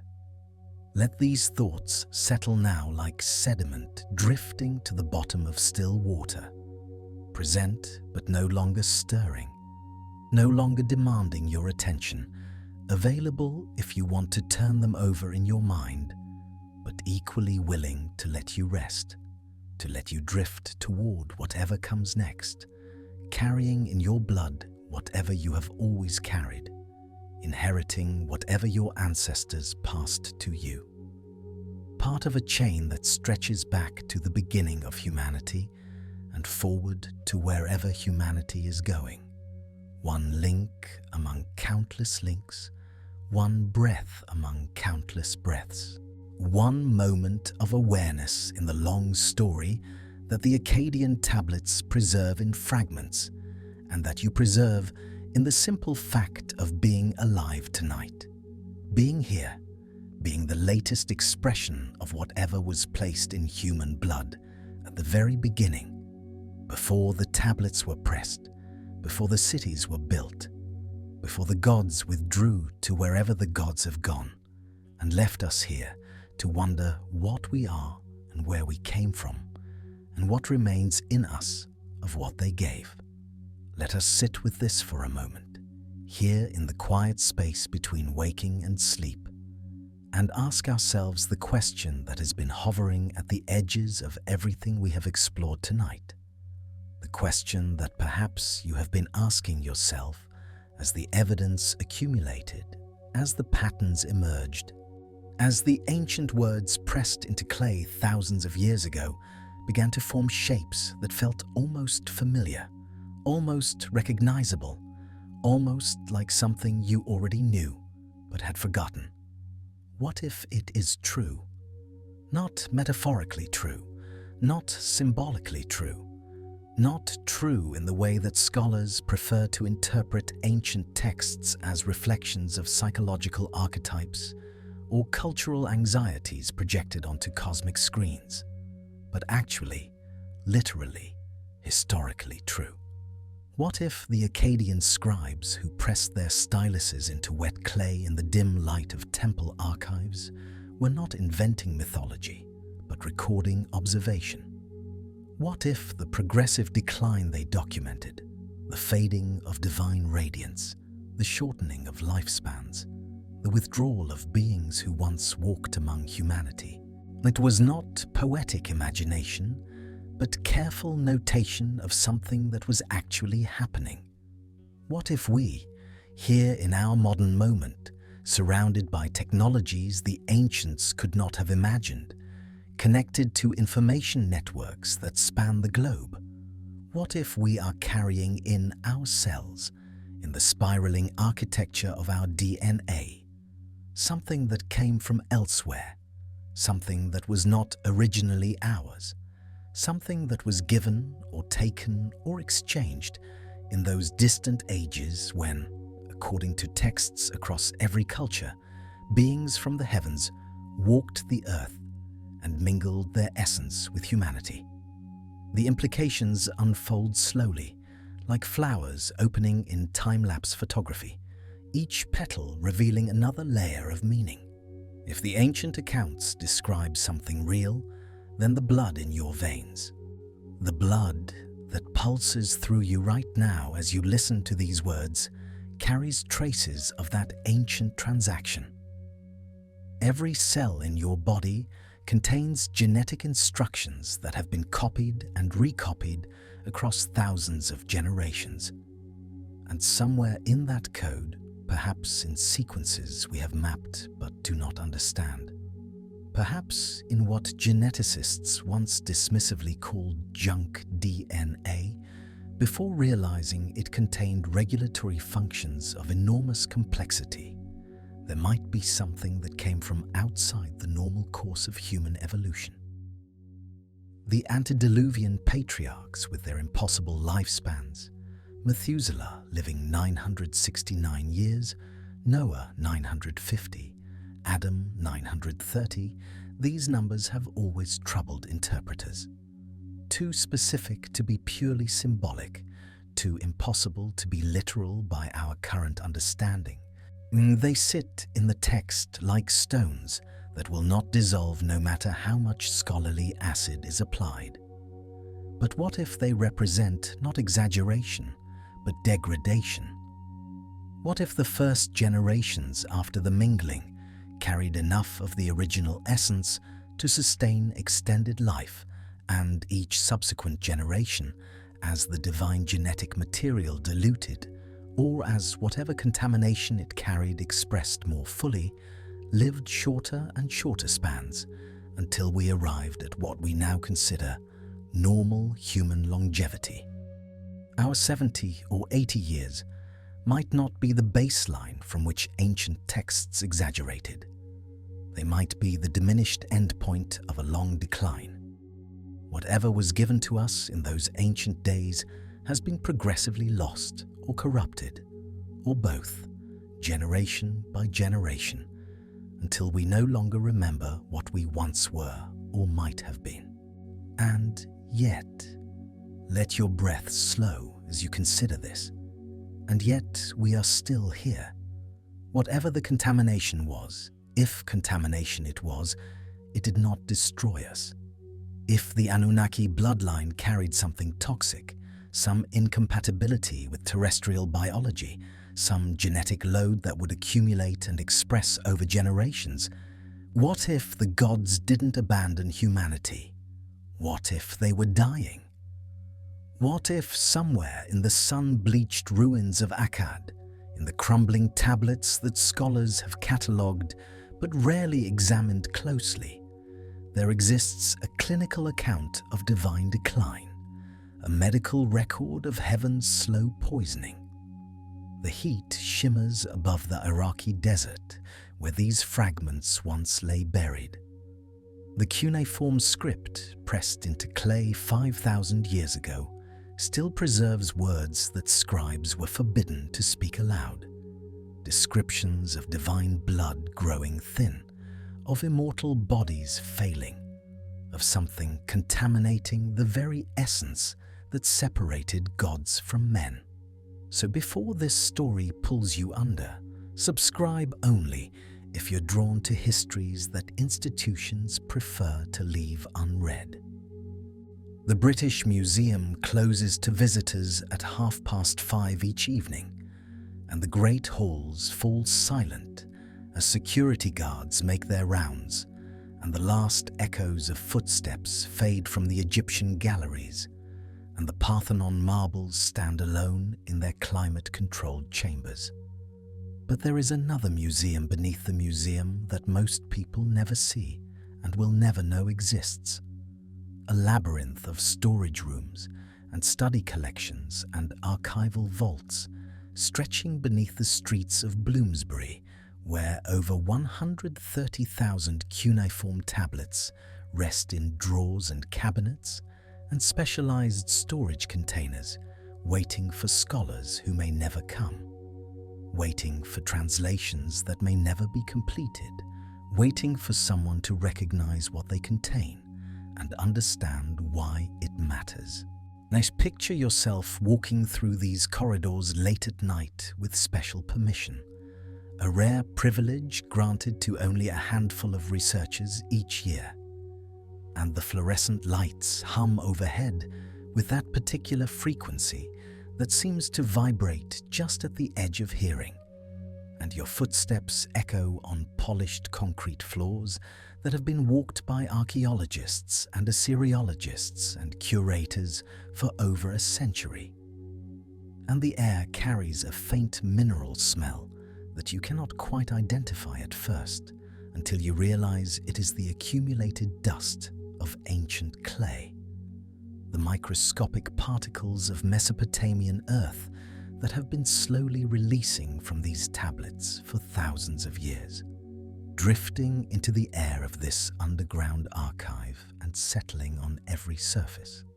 The study collection occupies room after room of metal shelving units that reach from floor to ceiling, each shelf lined with acid-free boxes and specialized containers.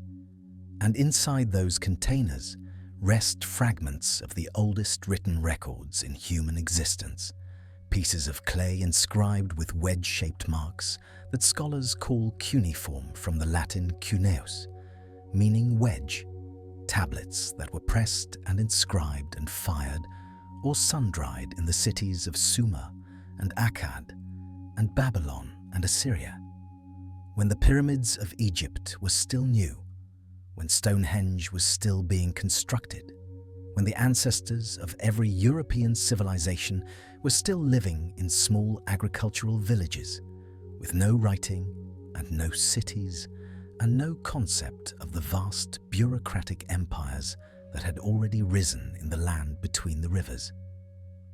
You pause before a particular cabinet labeled with a simple alphanumeric code that means nothing to untrained eyes, but which tells scholars that the contents came from Nineveh, from the great library of Ashurbanipal that we explored in our previous journey together.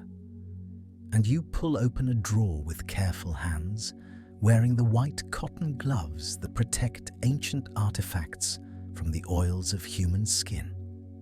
And inside the drawer rest perhaps 30 tablets of various sizes and conditions, some nearly complete and others fragmentary, some with script so clear you could almost read it with basic training, and others so worn that only advanced imaging techniques can reveal what was once written there.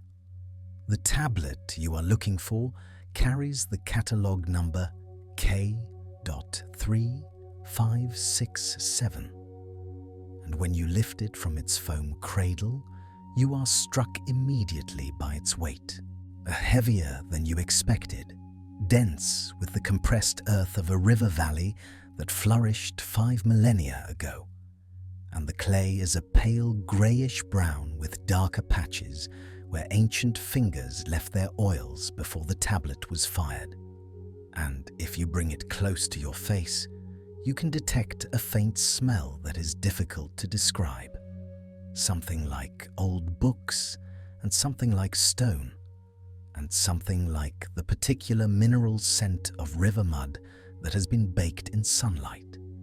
And you realize with a strange vertigo that you are holding something that was last touched by human hands when Sennacherib ruled Assyria, when the Neo-Assyrian Empire stretched from Egypt to the Persian Gulf, when Rome was still a small city-state on the Tiber, and Athens was recovering from its first experiments with democracy, and the Buddha was walking the paths of northern India, and Confucius was teaching in the courts of Chinese nobles, all of these things happening simultaneously in a world that seems impossibly remote.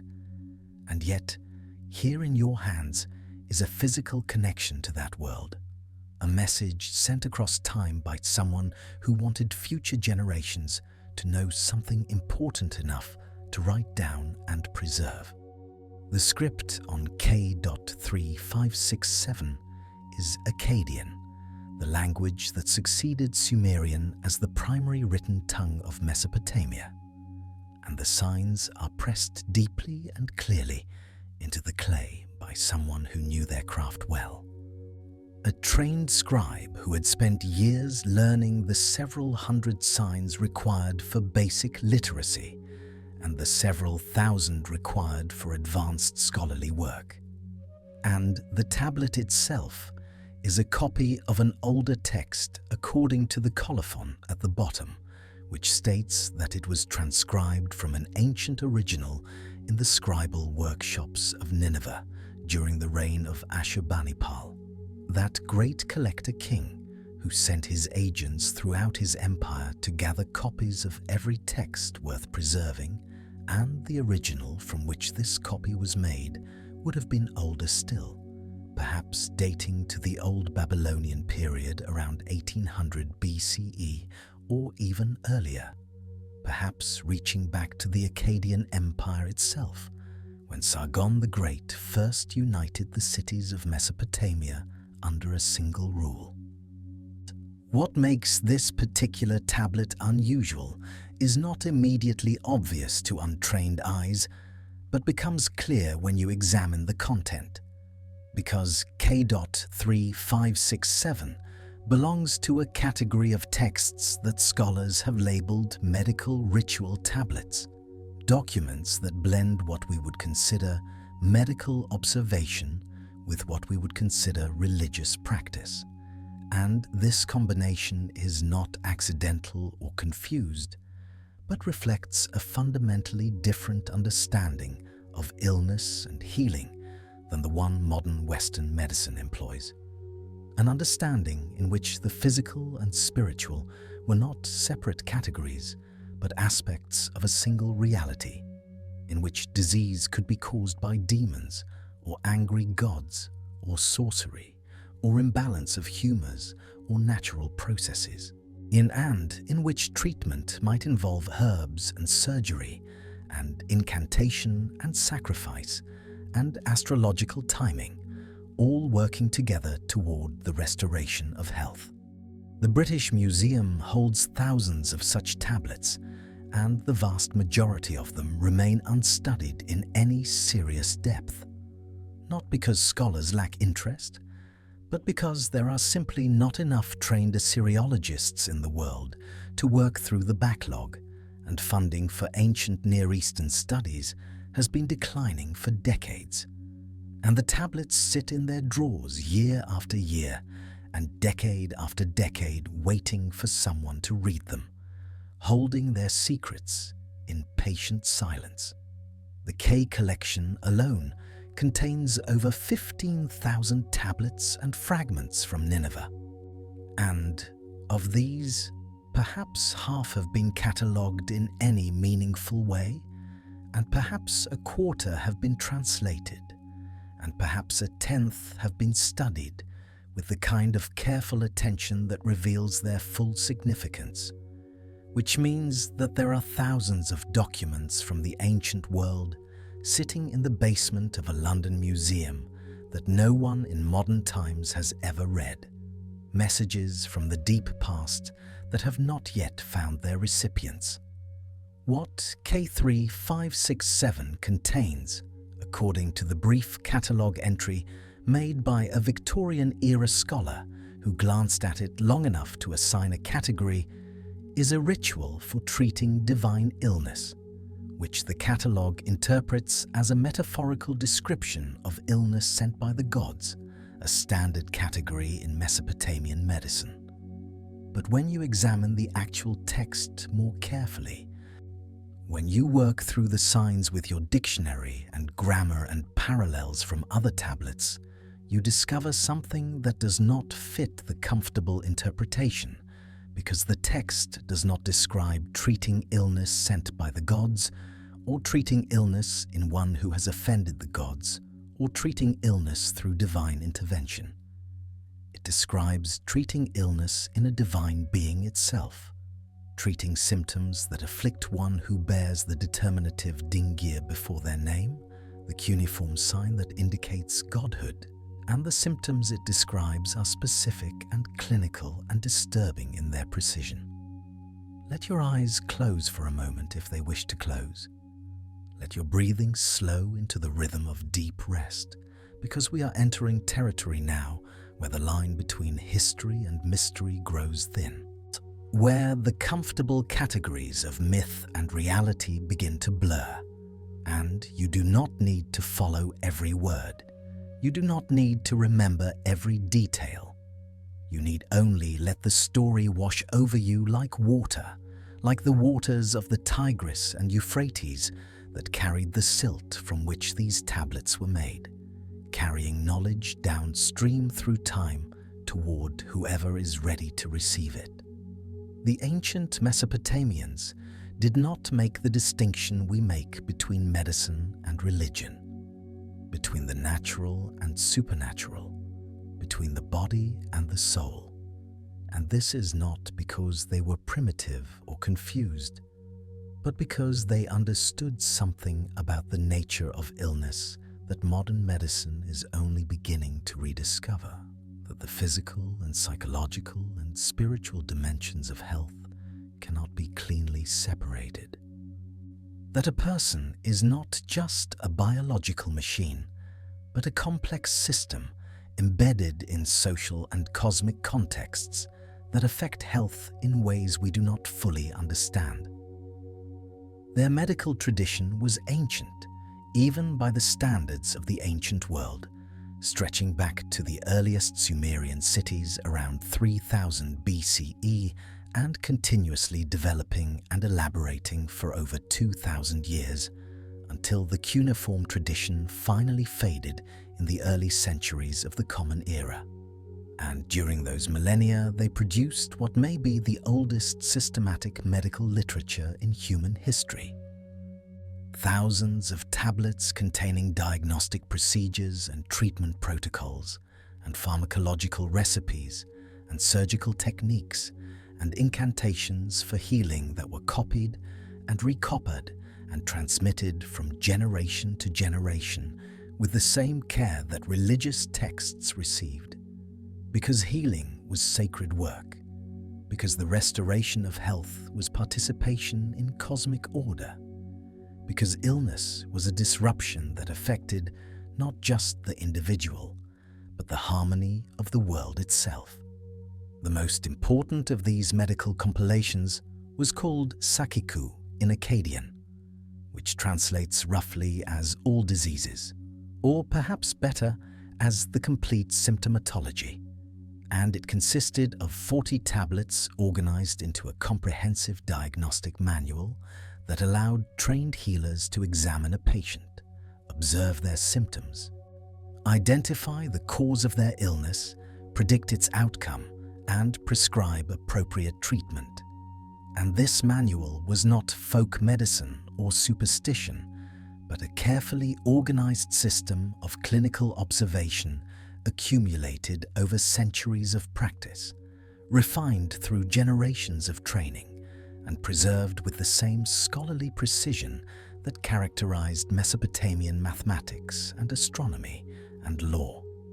The healers who used Sakiku came in two primary types that reflected the dual nature of Mesopotamian understanding of disease. And the first type was called Azu, a word we might translate as physician, and the ASU was trained in what we would recognize as naturalistic medicine, in the preparation and administration of herbal remedies and mineral compounds and animal-derived substances, in the setting of broken bones and the treatment of wounds and the management of fevers and digestive complaints. And the ASU approached illness as a physical phenomenon requiring physical intervention, and his training focused on materia medica and anatomy and clinical observation. The second type of healer was called Ashipu, a word we might translate as exorcist, though that translation carries misleading connotations in English, and the Ashipu was trained in what we would call spiritual or supernatural medicine, in the identification and expulsion of demons and ghosts and sorcerous influences, in the performance of rituals and incantations that restored proper cosmic order, in the reading of omens that revealed divine will, and the performance of sacrifices that propitiated angry gods.